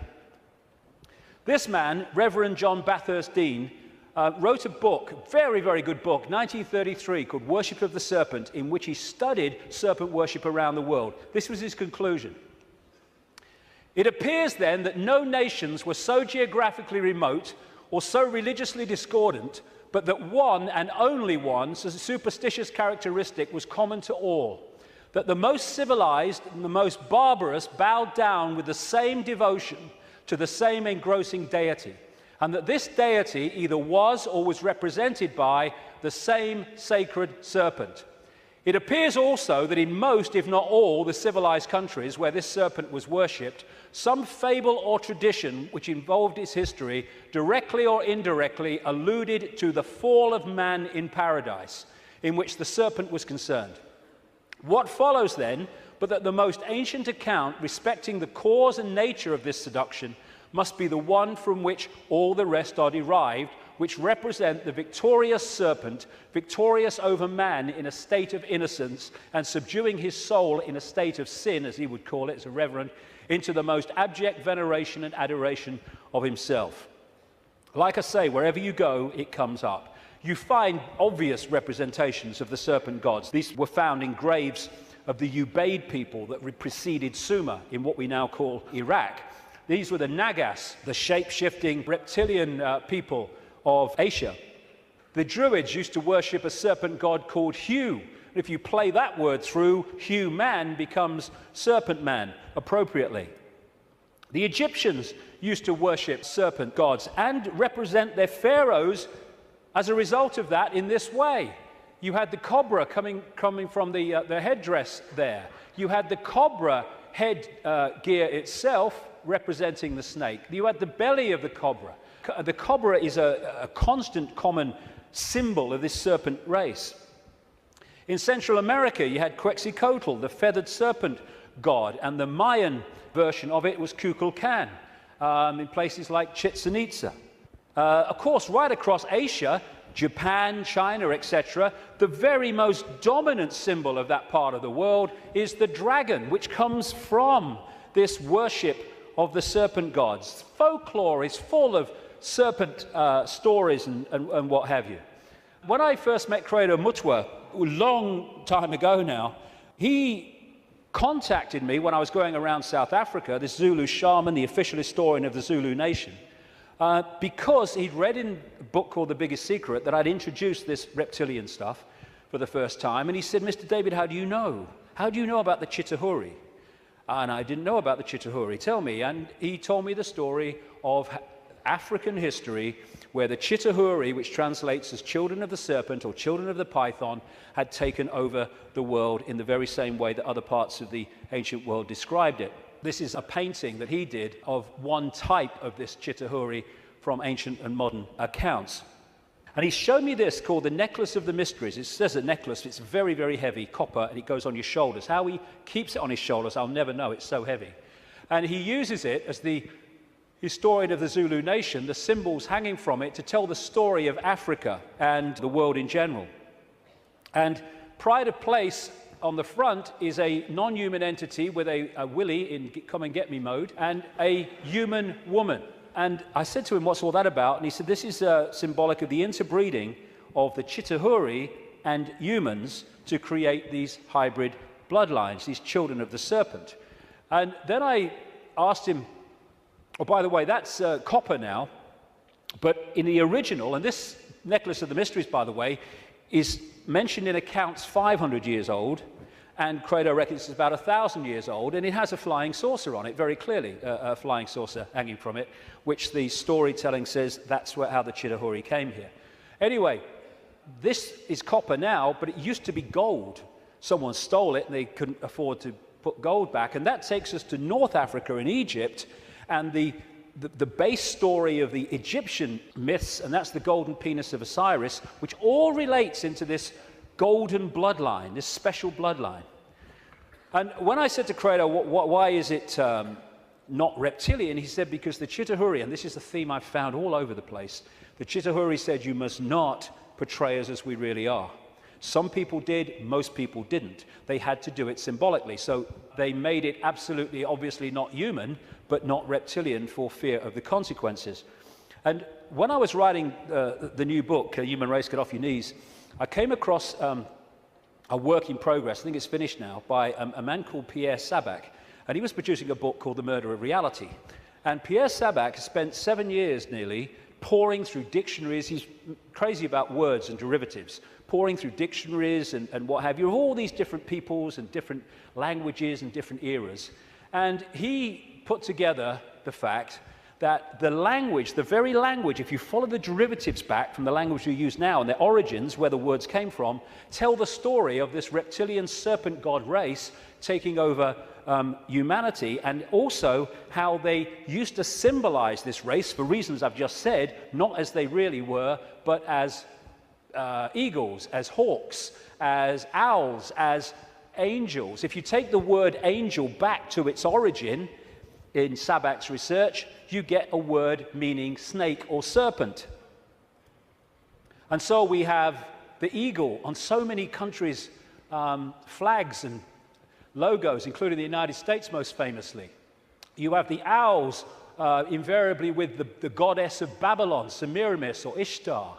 You have the story of the angels, especially theme of the fallen angels, representing this reptilian race and interbreeding with humanity. And you have Horus, the son of God of Egypt, the virgin-born son, represented as a hawk, again with the reptilian imagery. This seraphim, one of the hierarchy of angels in Christian and Hebrew Jewish belief, seraphim word means snake or serpent, if you take it back to its origin. You have the flying serpent disc, which is widely used in the ancient world. And another thing that they did was they symbolized the heavens as the upper ocean. We had the ocean that we have, obviously, and then you had the upper ocean, which was the heavens. And so they talked about the gods and the serpent gods coming in their heavenly boats through the upper ocean. And so you have a lot of marine symbolism, which doesn't relate to the sea, it relates to the upper ocean. And it's reading this. These bloodlines were known in the ancient world under different symbols and different codes, like children from heaven and earth, and children of the gods, children of the sky. And another big symbol of these gods, these serpent gods, were the Watchers. They were called the Watchers. This is widely found. And that's why there's an eye, as Credo Mutua confirmed, on that hand, on the necklace of the mysteries. That's the Watchers, that's the serpent gods. And that's why we have the eye on top of the pyramid, the all-seeing eye on the dollar bill, and why that is a massive Illuminati symbol in the secret society network. They are the gods overseeing the pyramid of control. One way that they often symbolized these hybrid bloodlines in the ancient world was as part human down to the bottom of the torso, and then the legs, or the bottom part, being a snake. You come across this a great deal when you research this stuff. This is all symbolic of this half-human, half-snake symbolism. Over and over and over again you see it. And the cobra, like I say, is very much a common symbol of these serpent gods, as is fighting the serpent gods and battles with them. Even the word Messiah comes from Messa, the Nile crocodile, which they used the oil from the Nile crocodile to anoint the pharaohs. And even today in the British coronation ceremony, they symbolize that as part of our own ceremony appropriately. In the Bible, the devil is symbolized or described in reptilian terms. The old serpent called the devil and Satan, who deceiveth the whole world. He was cast out into the earth, and his angels were cast out with him. Fallen angels, again, the recurring theme. All these folk tales about kissing frogs and turning into princes, and invariably you get reptilian themes, all part of the same story. And people send me images from all over the world as a result of the information I put out. It's amazing how many times you see the symbol of reptile and humans, or part human, part reptile. Or overseeing the gargoyles in the palaces and castles and churches of this elite are symbolic of that. And of course, over the last, 20 years or so, there's been a massive reptilian symbolism in children's stories and children's entertainment. And then recently, you saw this, it's a quick one, this 16th century painting in the National Portrait Gallery of Queen Elizabeth I, they thought she was holding flowers because that's what someone had painted over. But with wear, what's underneath is coming to light, and this is a representation of it. It was in one of the papers, again, holding the snake, very, very appropriate. And these aristocratic families, which became the hybrids, again, used reptilian, dragon, and all these other serpent images on their various coats of arms and what have you. And one of the centers, like I said earlier, is London. Not necessarily London, the Great Conurbation, but the City of London and the temple that runs into the City of London. The City of London, of course, being the great center of not just British finance, but global finance. And how appropriate that they, too, have the symbol of the flying dragon and the symbol of the Knights Templar Secret Society, a major strand in this web of secret societies, as the very symbol of the City of London. You pass these as you go into the city, of course. Another theme you find with images around the world is of serpents eating humans. And not nice, it isn't, of course, but they do eat humans. When these reptilians come into visible light, they use humans as their food, like humans use animals, cattle, sheep. And then you'll see the recurring theme all over the world. This is in Central America, the Mayan area. This is painting by Credo Mutwa from South African myths of the serpent gods, the Chitauri, eating humans. And this is Alfa Romeo. What's he doing there? What's he bloody doing there? Same thing. And in the garden of one of the palaces, or whatever you call them, mansions of Silvio Berlusconi in Italy, the leader and one of the world's most corrupt men, is again the same image. And outside of visible light, they feed off human energy, human emotion, especially, only low vibrational emotion, because that's all they can really access. And so they have to keep humans in a state of mental and emotional suppression so that we keep feeding out this energy, which they then absorb. And that will become relevant in the next section when I get into why pedophilia is so widespread among this elite. Because energy changes with the emotions we give out. When we give out love, it's a certain wavelength. When we give out hate, it's a very different wavelength. And the friend of mine in Japan has become very well known for taking water, his name's Mr. Emoto, taking water, putting it in a container, and then he'll put words of love or hate or whatever on the side of it, because when you write a word, that word may seem in the decoded realm as a word you can see and read, but in the vibrational realm, it represents a vibration. If you could see the vibration of writing the word hate to writing the word love, it would be dramatic. In fact, you're looking at it. Because what happens is, after he's put the word on the side of the water, he then freezes the water really, really fast. I've seen his laboratory where he does it. And then he photographs the crystals. This is the crystal from a water that had love and appreciation written on it. This is the crystal that had hate written on the side of the water. And he's done whole books about this stuff with all these pictures in it. And this is the energy that these entities absorb when they're outside of visible light, which is most of the time. And therefore, they have to keep us in a state that keeps producing that.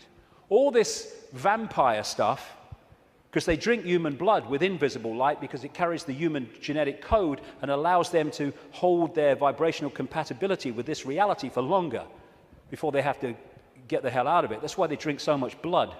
And then there's this thing about shape-shifting, where, I've had a lot of, laughter and ridicule, so what's bloody new about this? And people say, well, you can't go from a solid body to a solid body and back again. And I'm saying, do you know?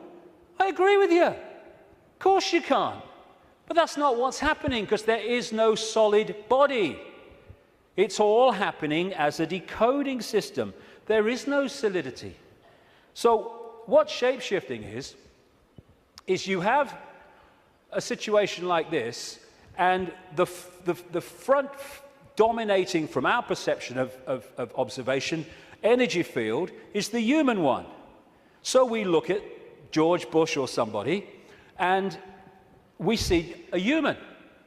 But sometimes, especially at times of high emotion, this shift can happen where the reptilian field comes forward. And as it does so, becomes the dominant one, often briefly, the observer now starts decoding that. And then it shifts back, and you start decoding this.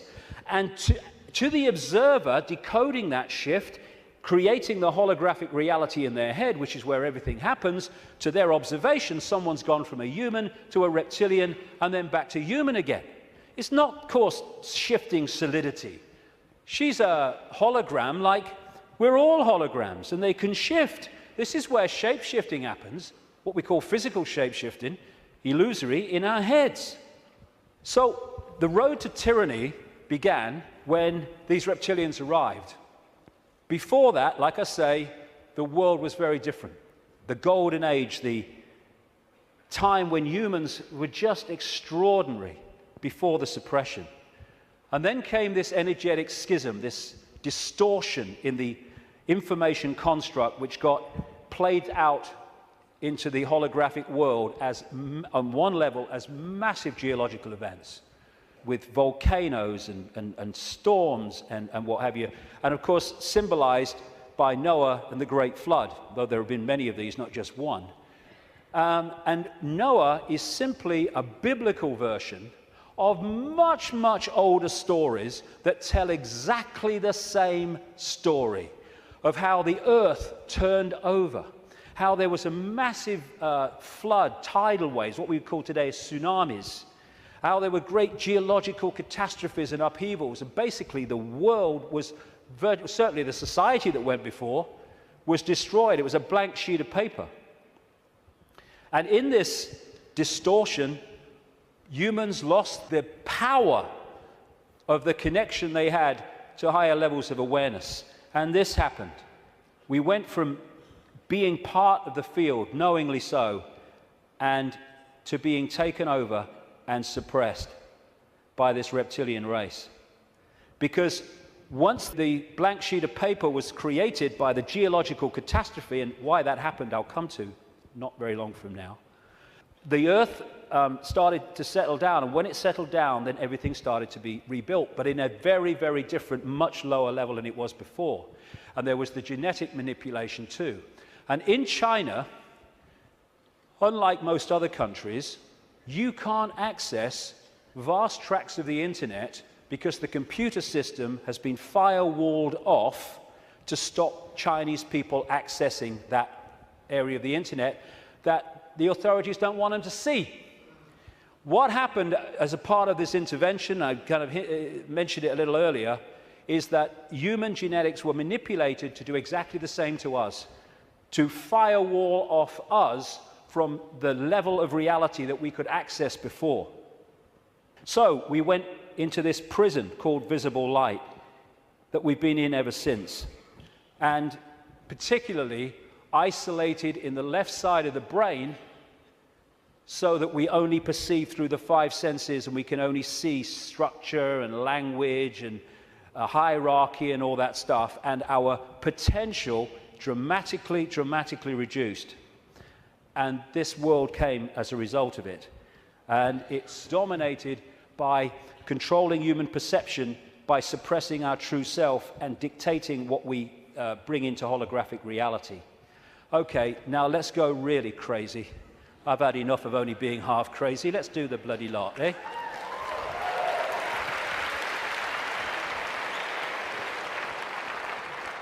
What I want to say before I go into this is this. One of the most profound ways that people are controlled is to limit their sense of possibility. Your sense of possibility becomes your sense of what is possible. Now, that's an obvious thing, and it's a truism, but often we miss what's in front of our eyes. In other words, if you can program a sense of what's possible and make it narrow and incredibly limited, then when people come along and say, this is going on, these people say, you're bloody mad, that's not possible, is it? No, you don't believe it's possible.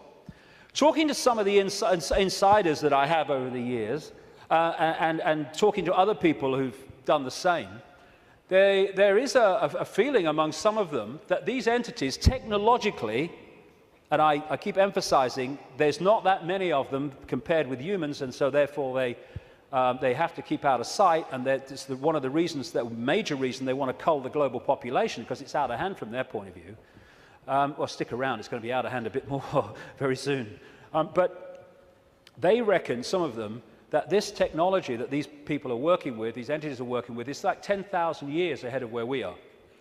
But that's a bit of a misnomer, because there's a line, like a Rubicon, of awareness of how reality works. And when you're this side of it, you are in a state of tremendous limitation. But once you cross it, and by realizing the nature of reality that I've been talking about today, suddenly you can move very fast in terms of your ability and your potential and all the rest of it. But while we're here, they reckon they're about 10,000 years ahead.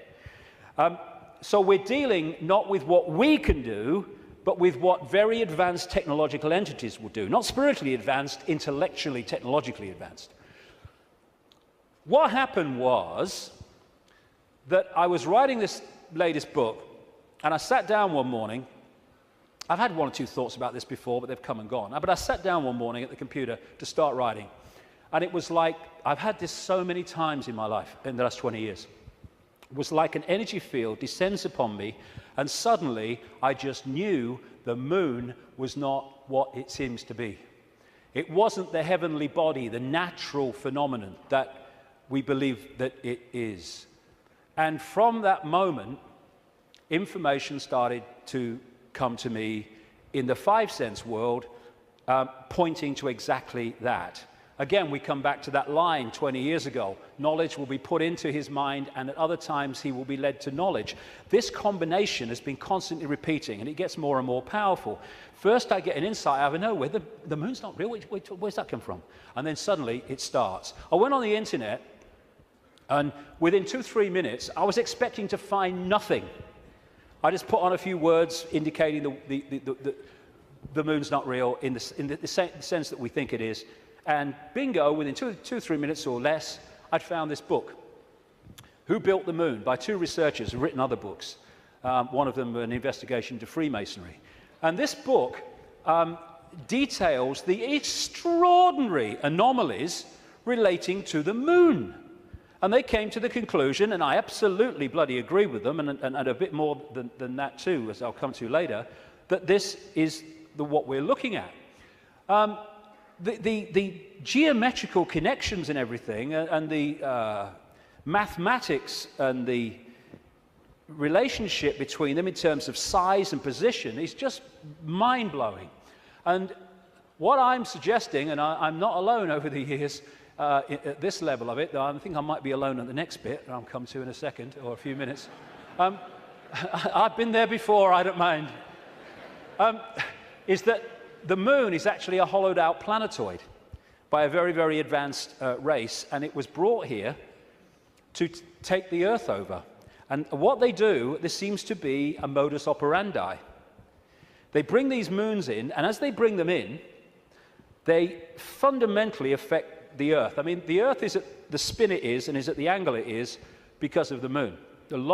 Massively so anyway, because of the moon. So when they come in, bingo, things change, and the society that was there before ain't there anymore. And then gradually they take them over in ways that I'll come to. So when the moon came in, and again, it's so important to come back from the holographic world to the base construct. We see a solid moon, yes, in the play-out world. But back here, it is an energetic construct in the metaphysical universe. And as it came in, and other things that happened, which I talk about in the book, it created this distortion in the information construct of the waveform information base of this universe. And as it did so, it was played out here in all this catastrophe and stuff that I talked about and the ancients talk about. It was played out as this great geological catastrophe and the great flood and all the rest of it. And what is a common theme that they talk about, the ancients, in relation to this? The earth turned over. And you think, how the freaking hell can the earth turn over? Well, what happened? What happened when the moon came in, the earth turned over? It's at an angle that it is today because of the moon. And so the distortion brought an end to the world that was there before, and we basically went back to rubbing sticks together because of what happened. And that distortion was played out in the human mind, the human perception, the human psyche, and we completely changed our perception of the world and who we are, where we are. So in Who Built the Moon, like I say, I do recommend it, the way it looks at the anomalies and everything, and the connections between these three bodies. And these mathematical, geometrical connections only apply to these three bodies in the solar system. They don't play out against the other planets, just these three. And the moon is so perfectly positioned that because of where it is, when we have an eclipse, it is the same size as the sun. That's why we have the eclipse. And the authors of Who Built the Moon say this: the moon is bigger than it should be, apparently older than it should be, and much lighter in mass than it should be. It occupies an unlikely orbit and is so extraordinary that all existing explanations for its presence are fraught with difficulties, and none of them could be considered remotely watertight. When you go on and you say, where'd the moon come from? You get this story. And like so much in what we call science, that people take it as fact, it's actually a theory which repeated becomes fact. But then you go back and you find that it's a theory. And the first one is the moon was created by what's known as the whack theory, or the big whack theory. And that is that a Mars-type planet came in, smacked the Earth, great chunk came off, and became the moon.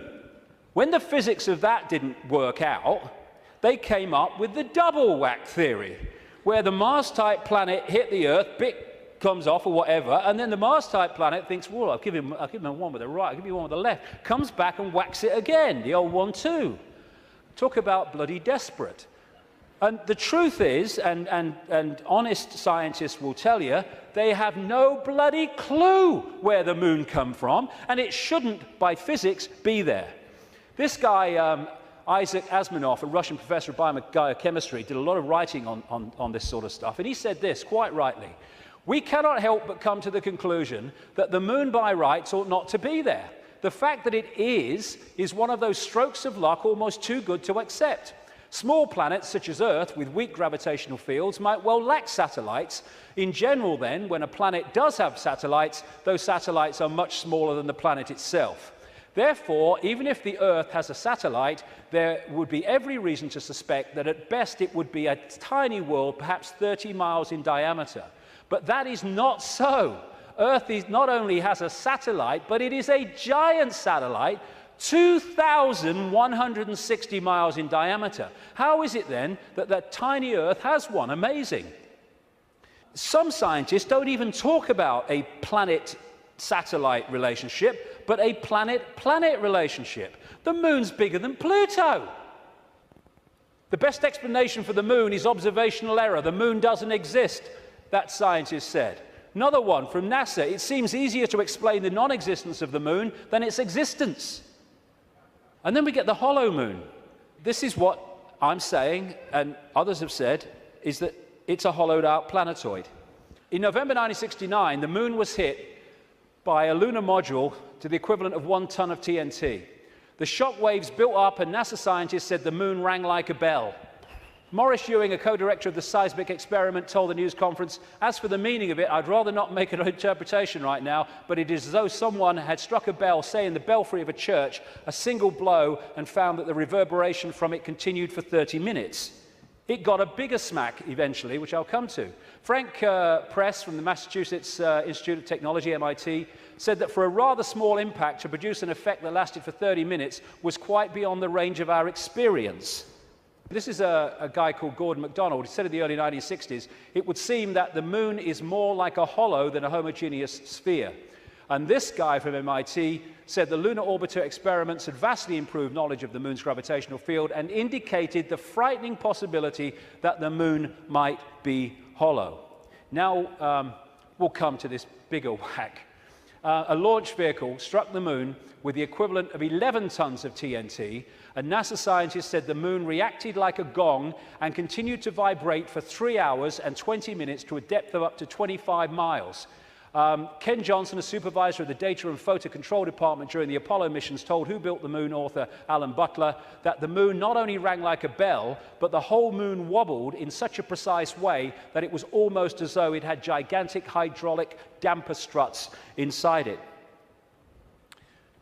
These two Russian scientists from the Soviet Academy of Scientists wrote an article in 1970 in Sputnik magazine in Russia, headed, "Is the Moon the Creation of an Alien Intelligence?" And all these years later, it indicates to the fact that they were right. What they point out, and others point out, is the outer surface of the moon is extremely hard and contains minerals like titanium. Moon rocks have been found to contain processed metals, including brass and mica, and the elements uranium-236 and neptunium-237 that have never been found to occur naturally. Uranium-236 is a long-lived radioactive nuclear waste and is found in spent nuclear fuel and reprocessed uranium. Neptunium-237 is a radioactive metallic element and a byproduct of nuclear reactors and the production of plutonium. Some lunar rocks have been found to contain 10 times more titanium than titanium-rich rocks on Earth. Titanium is used in supersonic jets, deep-diving submarines, and spacecraft. Dr. Harold Urey, the winner of the Nobel Prize for Chemistry, said he was terribly puzzled by the rocks from the moon and in particular their titanium content. He said the samples were mind-blowers and that he could not account for the titanium. The two Russian scientists said in their article, if a material had to be devised to protect a giant artificial satellite from the unfavorable effects of temperature from the cosmic radiation and meteorite bombardment, the experts would probably have hit upon precisely these refractory metals. Refractory metals are incredibly resistant to heat and wear. In that case, is it not clear why lunar rock is such an extraordinarily poor heat conductor, a factor which so amazed the astronauts? Wasn't that what the designers of this super Sputnik of the Earth were after? From the engineer's point of view, this spaceship of ages long past, which we call the moon, is superbly constructed. They say it's a hollowed-out planetoid, and they say if you're going to launch an artificial Sputnik, then it is advisable to make it hollow. At the same time, it would be naive to imagine that anyone capable of such a tremendous space project would be satisfied simply with some kind of giant empty chunk hurled into a near-Earth trajectory. It is more likely that what we have here is a very ancient spaceship, the interior of which was filled with fuel for the engines and materials and appliances for repair work, navigation instruments, observation equipment, and all manner of machinery. In other words, everything necessary to enable this caravel of the universe to serve as a Noah's Ark, appropriate, of intelligence, perhaps even as the home of a whole civilization, envisaging a prolonged thousands of millions of years existence and long wanderings through space, thousands of millions of miles. Naturally, the hull of such a spaceship must be super tough in order to stand up to the blows of meteorites and sharp fluctuations between extreme heat and extreme cold. Probably the shell is a double-layered affair. The basis is a dark armoring of about 20 miles in thickness, and outside of it some kind of more loosely packed covering, a thinner layer averaging about 3 miles. In certain areas where the lunar seas and craters are, the upper layer is quite thin, in some cases non-existent. And as this scientist said, the moon is made inside out. In other words, what's on the outside should really be on the inside, and that supports the idea of a hollowed-out planetoid. So, when I started to put this together, and there's a lot more of this in the new book, I then called the oracle in South Africa, Crater Mutwa, and I found Zulu legends to be incredibly accurate with their symbolism. And this is the thing, symbolism. You get these anthropologists and people, they go around and they look at these shamans and these ancient stories, and they take the blooming things literally.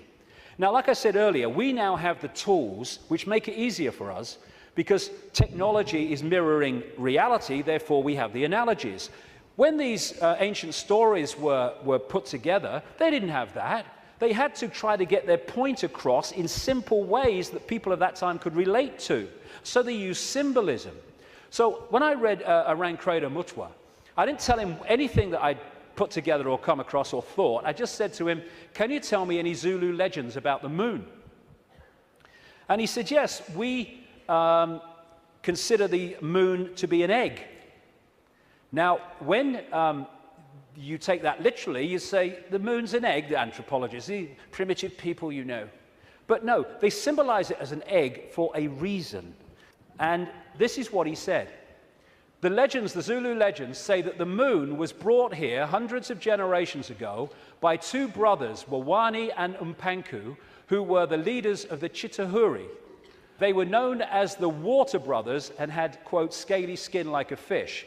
Now, this story relates almost exactly to the stories found on ancient clay tablets in what is now Iraq, Sumerian accounts of the Anunnaki, a non-human race, I would say reptilian race, that came to the earth in the same way that other parts of the world, in the ancient world, talk about.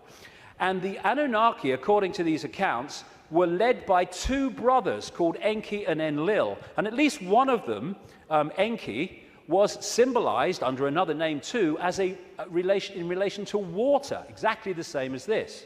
Zulu legends tell of how Wawani and Umpanku stole the moon in the form of an egg, and this is why they symbolize an egg, not because they're primitive, from the great fire dragon and emptied out the yolk until it was hollow. They then rolled the moon across the sky to the Earth and caused cataclysmic events on this planet. Zulu legends also say that the Chitauri threatened to move the moon if humans didn't do what they said because of the devastation that would cause. What the two scientists said about this 2-3 mile outer kind of protection, followed by a 20-mile impregnable layer, explains one of the anomalies of the moon, which the craters are pretty much of universal depth. Even though the scale of the impact and the size of the crater can be massively different, the depth is about the same, really, within a very short ratio. And that's, the scientists say, because it goes into the outer layer, the kind of buffer, but it can't go further than this inner protection layer that is impregnable. This guy, Don Wilson, wrote a book in the 70s called Our Mysterious Spaceship Moon. And these are some of the anomalies that he lists, and there are others that can be explained by what we're talking about. Why the moon is a freak world, too big and too far out to be a natural satellite of Earth. Why the moon has such shallow craters. Why some moon rocks are older than Earth and as old, at least, as the solar system. Why the moon seems inside out. Why the moon vibrates like a huge gong, transmitting tremors great distances around and through itself. How the moon can produce so many contradictions of data and findings.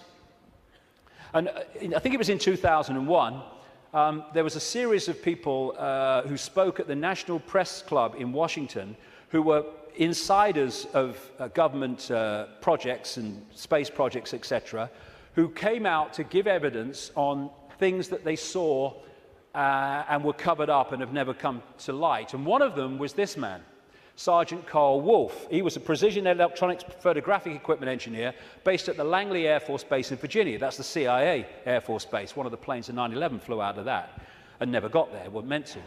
But what he told at the press club was that he was called across to part of this base where they were putting together what they called mosaics. As the craft were flying over the moon and photographing it, they were taking different photographs and piecing them together to complete the landscape. And they had a technical problem, so he went over to try to help them out with it. And then a guy there who was working with his mosaics showed him something of interest. And this is what he said at that presentation in Washington. Then he pulled out one of these mosaics and showed this base, which had geometrical shapes that were towers. They were spherical buildings, they were tall towers and things that looked somewhat like radar dishes, but they were large structures. If I compare it to what I have seen now, because I do have photographs that have artifacts in them that are similar to what I saw, they're massive. And this is a thing, you think about the moon, massive. This is a thing that comes up. The structures and technology and, if you like, spaceships that these people work with, some of them are absolutely enormous, beyond our comprehension, because they've crossed that Rubicon of understanding how reality works and therefore what possibility is. Some of these structures are half a mile in size. They're huge structures. Some of the buildings seem to have very reflective surfaces on them. A couple of structures that I saw reminded me of cooling towers at power generating plants. They had that sort of shape. Some of them were just very, very straight and tall with a flat top. Some of them were round. Some of them looked like Quonset huts and with a dome, a kind of like a greenhouse.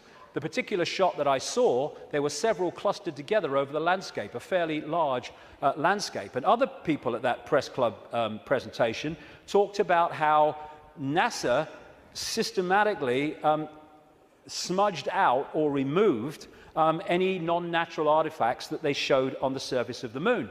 And this documentary called Moon Rising, you can watch it on YouTube, I think, looked at photographs taken by something called the Clementine mission in 1994, I think it was, which took 1.8 million photographs, digital photographs of the moon. And you see the way that some things on the landscape were just blocked out. I mean, what's behind this? There's loads of these things which they've blocked them out, and then there's this, which has been smudged out. If you take it from another angle, there it is. What the heck is that? One of the kind of astounding things in this documentary is that they said they took this picture to a photographic expert who's worked with NASA, And he estimated that this was 10 times the size of Los Angeles. Because you're dealing with phenomenal understanding of how to create this technology because of the understanding of reality. And whatever it is, it certainly doesn't seem to be natural. You've got all these other things kind of smudged out, and you can only see even the smudging in close-up. And what I came across when I was putting this together is the Death Star in Star Wars. Now, George Lucas, as I've been saying in my books for years, is a massive insider in a galaxy far, far away. I don't think so. I don't think so. This is much closer to home. And, of course, in the Star Wars movies, the Death Star it looks very much, of course, like the moon, and it was constructed to move in on planets and take them over in the same bloody way that I'm talking about in relation to the moon, and there's more to know too. In many ways, this is so symbolic of what we're looking at here, and that's no accident with George Lucas involved. And interestingly, this is Mimas, a genuine moon of Saturn, and there's the Death Star. I found that quite interesting when you put them together. Anyway, there was also talk, and more recently there's been further talk in the last few weeks, that one of the moons of Mars, Phobos, is a hollowed-out asteroid.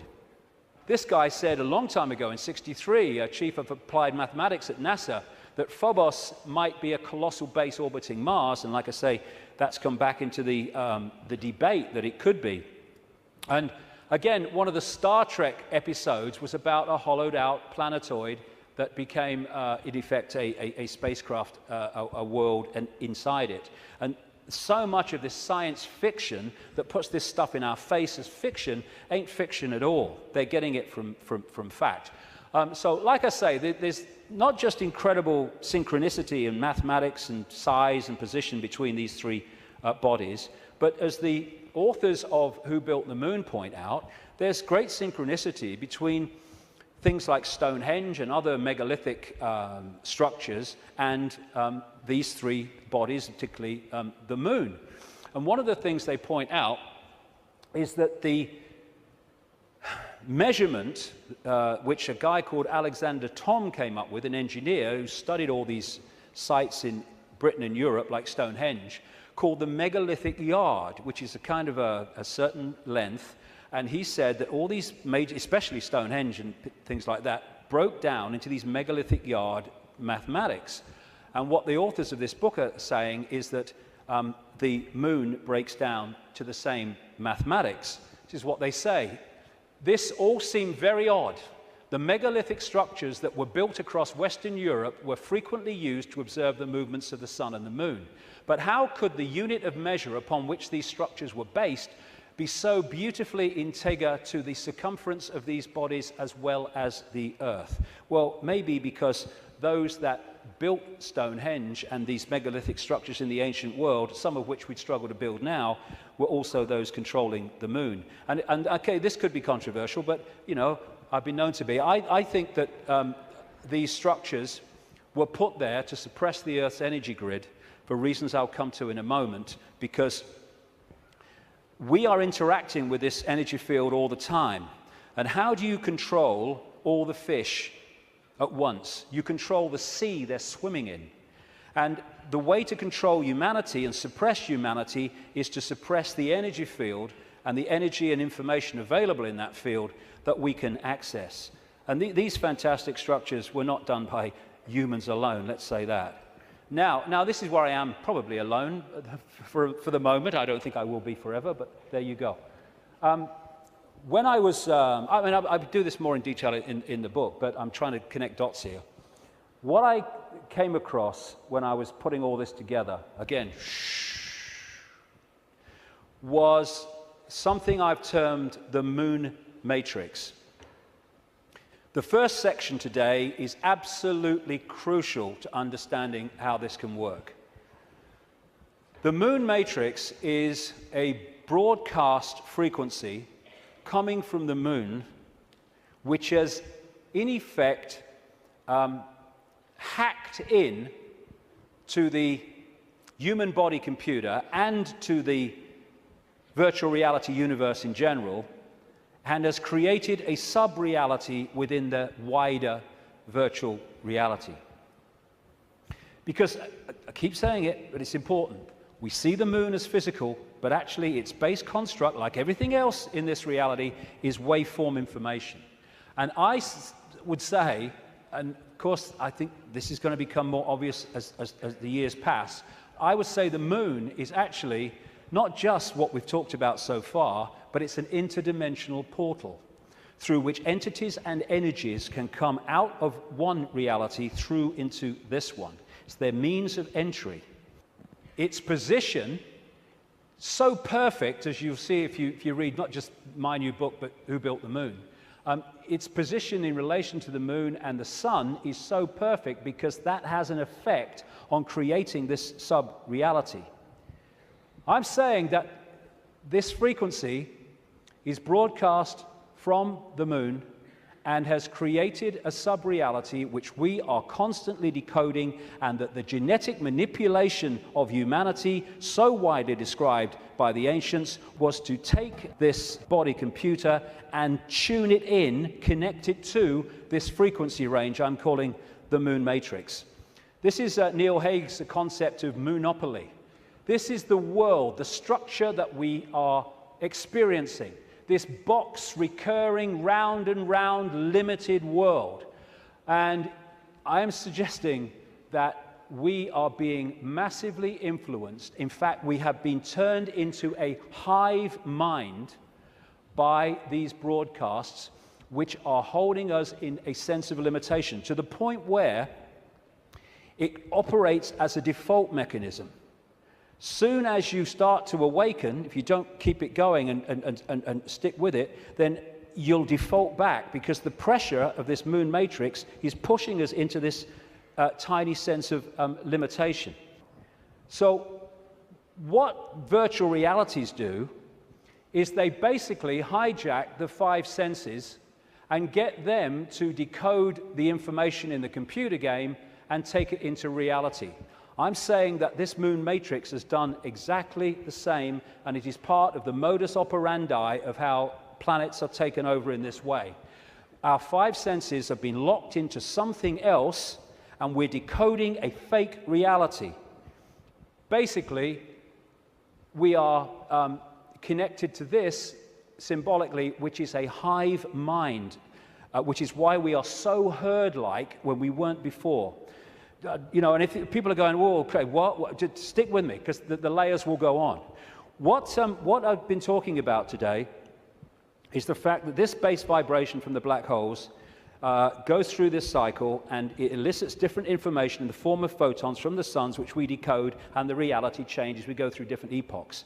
What I'm saying is that this moon matrix has hacked in to that photon energy stream and has done what the Chinese authorities have done to the computer system in China. They have stopped us accessing vast amounts of the virtual reality universe that we used to before.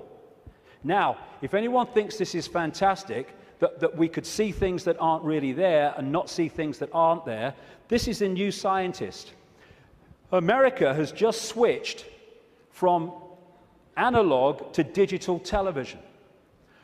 In the short time of about a year that the analog frequencies are not being accessed because they're going to be filled up by other things like mobile phones, suddenly, for the first time, scientists can see and connect with radio waves from galaxies they couldn't before. Why couldn't they do it before? Because we were watching the flipping telly.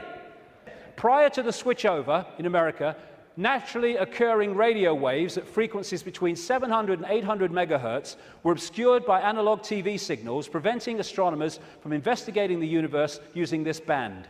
The freeing up of this bandwidth is a once-in-a-lifetime opportunity to see galaxies in this range. Now, you imagine what is capable by this high technology in blocking frequencies so we can't perceive what's there and we perceive things that aren't there. That's what this is doing, I suggest. And I'll add more detail as we go along. In effect, we're operating within a bubble, a virtual reality bubble, within the wider virtual reality universe. And it's connecting in through our crystalline receiver transmission system, same with the Earth. and creating this situation where we are decoding a world that may even not be there, who knows, but certainly is different to the world we think it is. And we go back to this more accurately now. The matrix, I would say the moon matrix, is everywhere. It is all around us, even now in this very room. You can see it when you look out of your window and you turn on your television. You can feel it when you go to work, when you go to church, when you pay your taxes. It is the world that has been pulled over your eyes to blind you from the truth. What truth? You are a slave, Neo. Like everyone else, you were born into bondage, born into a prison. You cannot smell, taste, or touch. A prison for your mind. I would say that prison for your mind is the moon matrix, which has put us in a vibrational prison that we can only break out of by becoming conscious and therefore vibrating beyond the walls of the moon matrix, which is a frequency range. And if we're not held in that frequency range, that's why society is structured as it is, with its stress and its fear and its war and its conflict, then we start to break out of its perception prison and we start to say, bloody hell, why didn't I see this before? Because you were there, constantly decoding this thing. Now, like I was just saying, never mind what I've just said about some moon matrix, never mind that. Even by its very position, the moon is fundamentally affecting human behavior and human perception, because the moon is affecting the Earth tilt, the Earth spin, affecting the Earth oceans, therefore it's affecting us. We're 60-70% water, we must be affected by it. And also, and here we come back to the importance of the first section today, it's also fundamentally affecting the endocrine system, which connects us to the chakra system, which connects us to out there, part of which is the third eye. It affects the hormones that we secrete, which fundamentally affect human behavior, human health, human perception. Not with any matrix, just by being there. And it fundamentally affects this, the pituitary and the pineal gland that give us the sixth sense ability to see beyond the five senses. And what it has done, it has shut down, in so many people, on purpose, the third eye, which in our previous pre-domination mode, we used to perceive vast areas of reality beyond which we can now. Moonth comes from moon. The moon, of course, as it goes around, fundamentally affects our perception of time. We have moonths because of the moon. It's a monarchy. It's a hybrid monarchy. And one of the major ways they control us, seems to be a modus operandi again, is money, controlled by the Rothschilds. Now, I saw a film some years ago called They Live. It was a B movie, and it was not just produced and directed, he wrote the music, every bloody thing, by a guy called John Carpenter.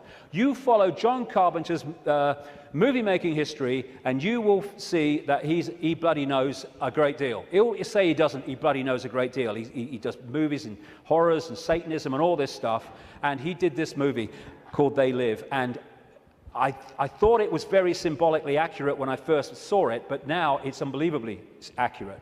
For those who haven't seen it, you go on YouTube, put John Carpenter They Live in, you can see it in sections still today. The story was this: it was set in the future, but the future was about now, because it was a few years ago now. There was a massive economic depression, and this guy comes along with his tools on his back. He's walking around America trying to find a job in the building industry. He gets a short-term one at this building site.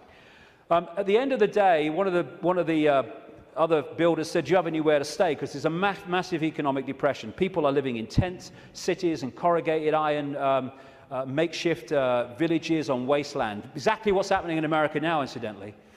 And he's now having nowhere to stay. So anyway, he goes back with him to stay at this corrugated iron tent little village thing on the wasteland. And he starts getting interested because there's things going on across the church, across the way. It seemed very strange to him.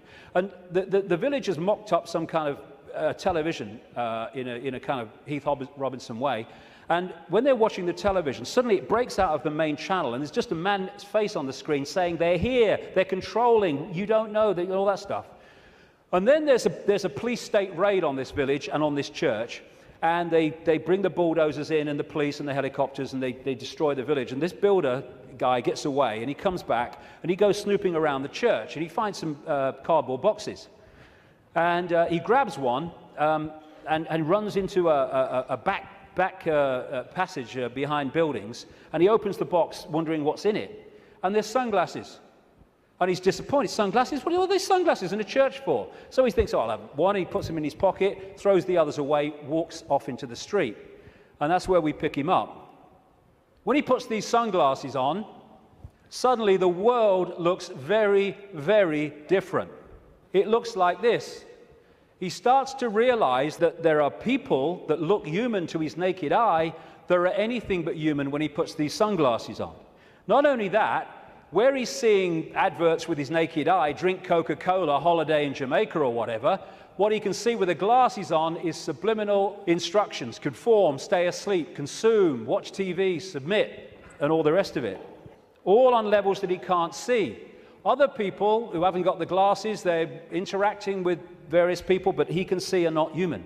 He looks at the president making a speech. He's not human when he looks at him through the glasses. Same with a number of people in law enforcement. Newsreaders were the same.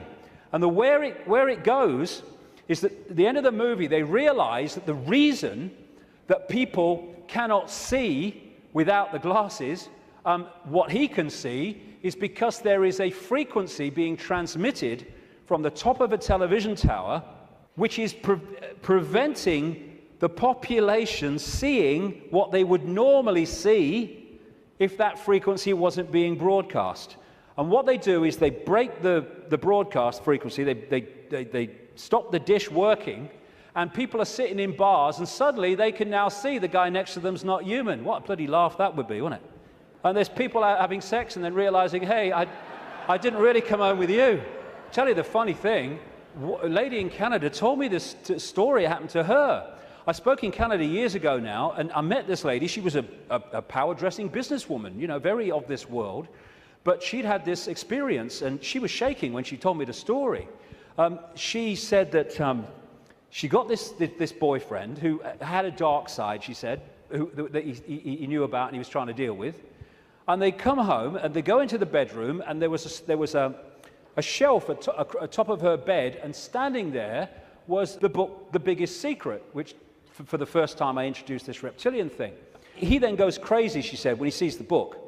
And he got her to throw it away. Oh, what are you reading that rubbish for? And all that stuff. Mind you, he's not alone in that. And then they start having sex.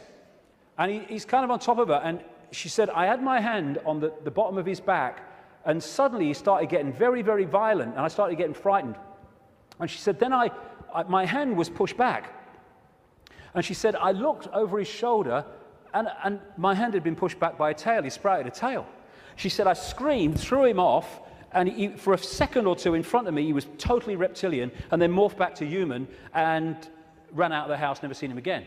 But these bizarre stories that are bizarre to our reality, I've been told all over the world by people from all different walks of life, people in the Swiss banking system and all that stuff, all different kinds of people. So this frequency is that equivalent of that broadcast dish on the top of that TV tower, which was stopping those people in that movie seeing what they would normally see. Now, when we bring this down into the reptilian world, well, it gets interesting, because we live in a society that is an expression of the reptilian brain. This man, Carl Sagan, a cosmologist, very famous, he wrote a book called The Dragons of Eden, in which he was looking at the effect of reptilian genetics on human behavior. And he said, you cannot, in effect, understand human behavior without understanding the reptilian aspect of all this. And we come back to what I mentioned earlier. This part of the brain, known as the reptilian brain or the R complex to scientists, is so fundamental to human behavior, as I'll explain in a second. And I'm saying that this genetic manipulation that the ancients talk about all over the world by the serpent gods locked us in to the moon matrix through the reptilian brain, because it connects into the hive mind of the reptilian species in the moon. And this, like I say, fundamentally expresses itself as the world that we live in. And I'll come to that more in a second. Now, in the 60s, around that time, there's a guy called Carlos Castaneda who wrote books based on the teachings of a Central American shaman source called Don Juan Matus. Some people say Don Juan didn't exist. Some people say he did. Whatever, the words that were put into his mouth are just absolutely extraordinarily accurate. And I read this quote coming up after I put this stuff together that I've been talking about. This is what Don Juan Matus said in these books. We have a predator that came from the depth of the cosmos and took over the rule of our lives. Human beings and are its prisoners. The predator is our lord and master. It has rendered us docile, helpless. If we want to protest, it suppresses our protest. If we want to act independently, it demands that we don't do so. Indeed, we are held prisoner. They took us over because we are food to them, and they squeeze us mercilessly because we are their sustenance. Just as we rear chickens in coops, the predators rear us in human coops, human eros. Therefore, their food is always available to them. Think for a moment and tell me how you would explain the contradictions between the intelligence of man the engineer and the stupidity of his systems of belief, or the stupidity of his contradictory behavior. Sorcerers believe that the predators have given us our systems of beliefs, our ideas of good and evil, our social mores. They are the ones who set up our dreams of success or failure. They have given us covetousness, greed, and cowardice. It is the predator who makes us complacent, routinary, and egomaniacal. In order to keep us obedient and meek and weak, the predators have engaged themselves in a stupendous maneuver. Stupendous, of course, from the point of view of a fighting strategist, a horrendous maneuver from the point of those who suffer it. They gave us their mind. The predator's mind is baroque, contradictory, morose, filled with the fear of being discovered any minute now. They gave us their mind. And that is how I suggest they've done it. We are connected if we operate within the hive reptilian brain mind. We are operating on a collective mind, which is pouring out this constant sense of anxiety, fear, worry, stress, because that keeps us within the confines of the frequency range of the moon matrix, i.e. attached to it, and it also elicits the emotional low vibrational energy on which they feed.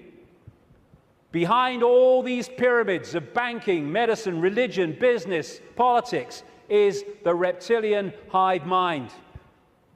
It connects into all these control systems that run our society.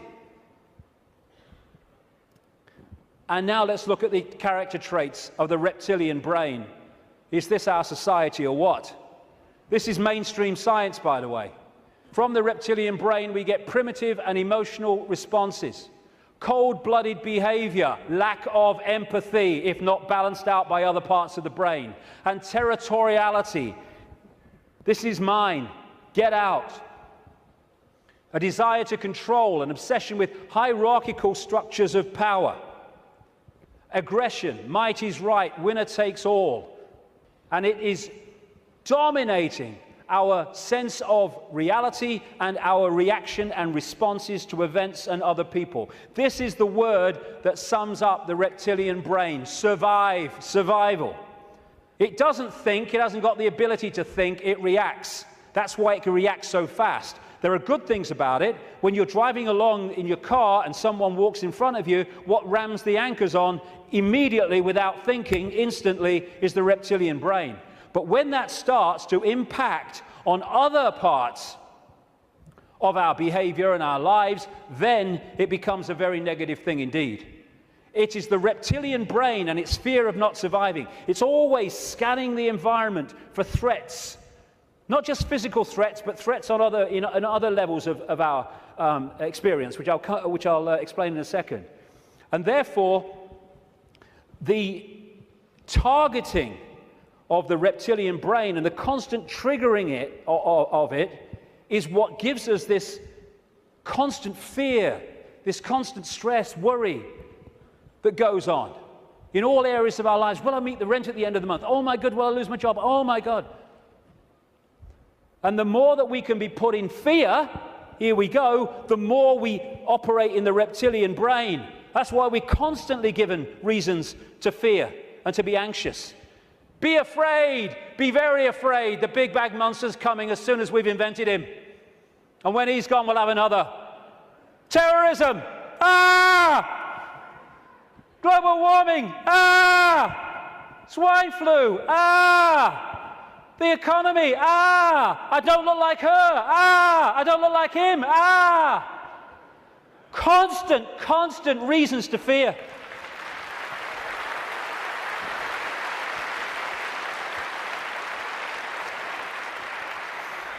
Locking us into the control system.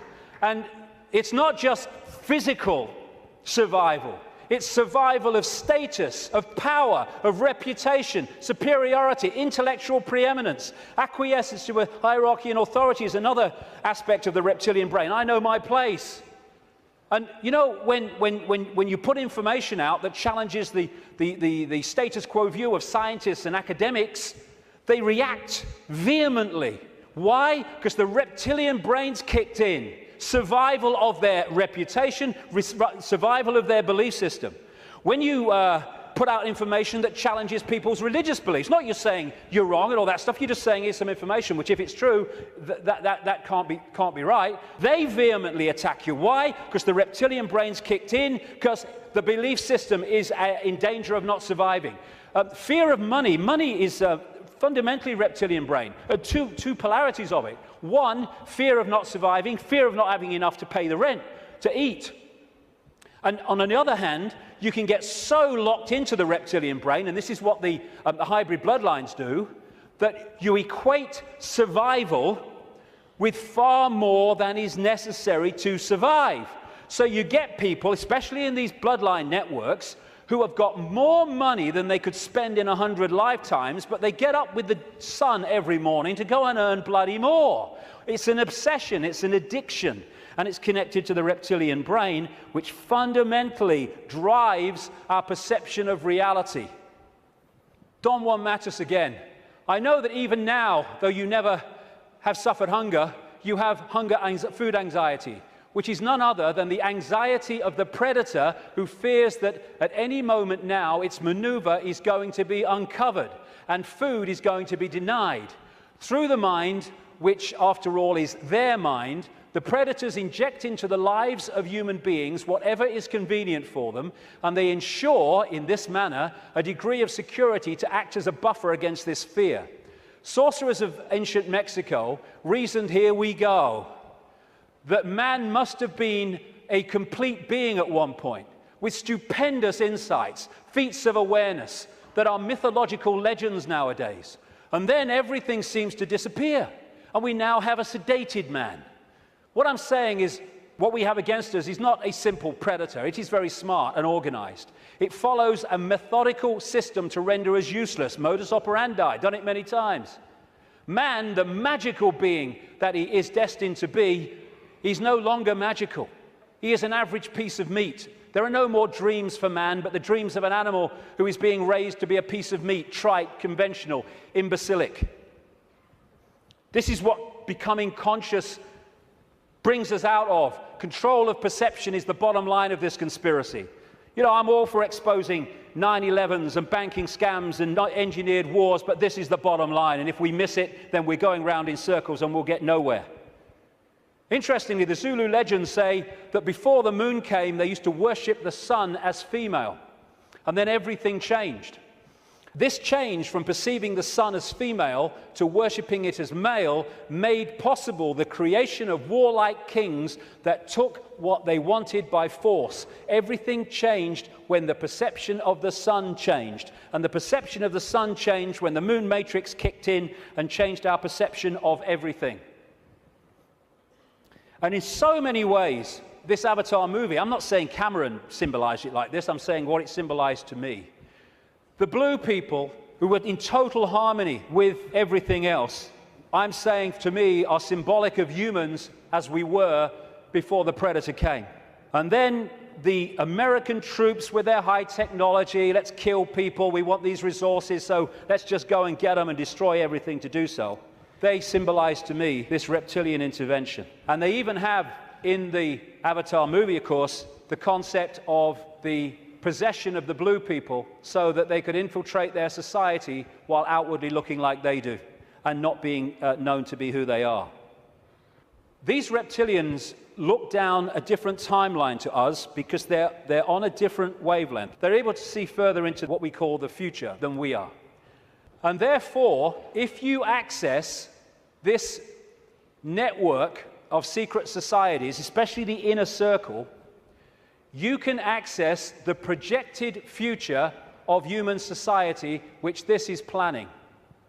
Therefore, you can write prophetic novels which further down what we call the timeline turn out to be staggeringly accurate. All you need to do is to access that projection.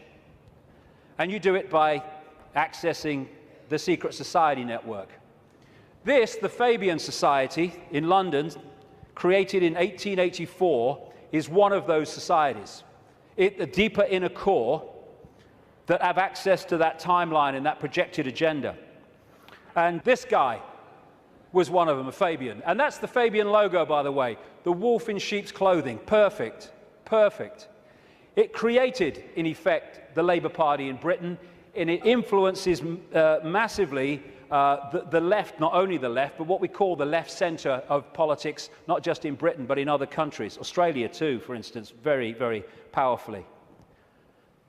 When people have said to me in the past, you know, what's planned, I've said to them, well, you can read two books and see it, just put them together.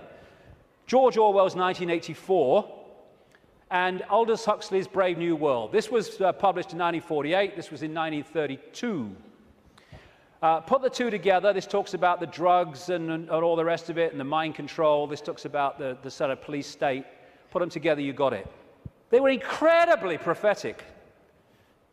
I've been saying for years they weren't novels, or their source wasn't novels.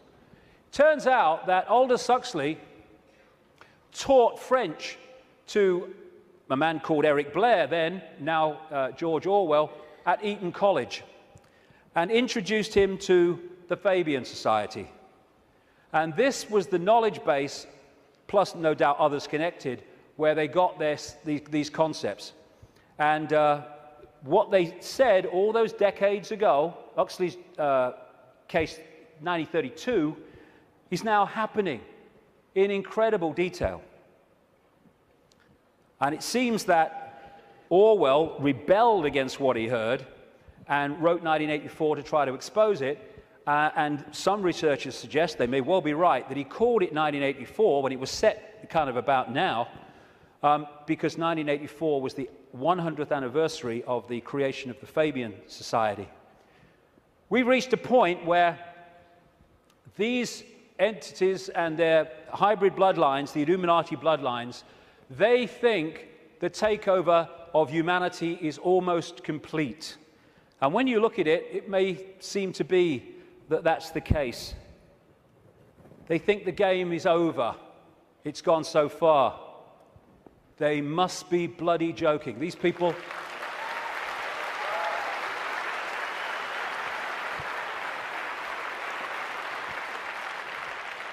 These people are in for the shock of their lives in the next few years. The shock of their lives. Because they can access so much, but they can't access beyond that. And they think the game's over because it seems to be here, but they can't perceive there. And when that comes in here, and it's very close to doing so, game over. Well, we've come a long way, haven't we?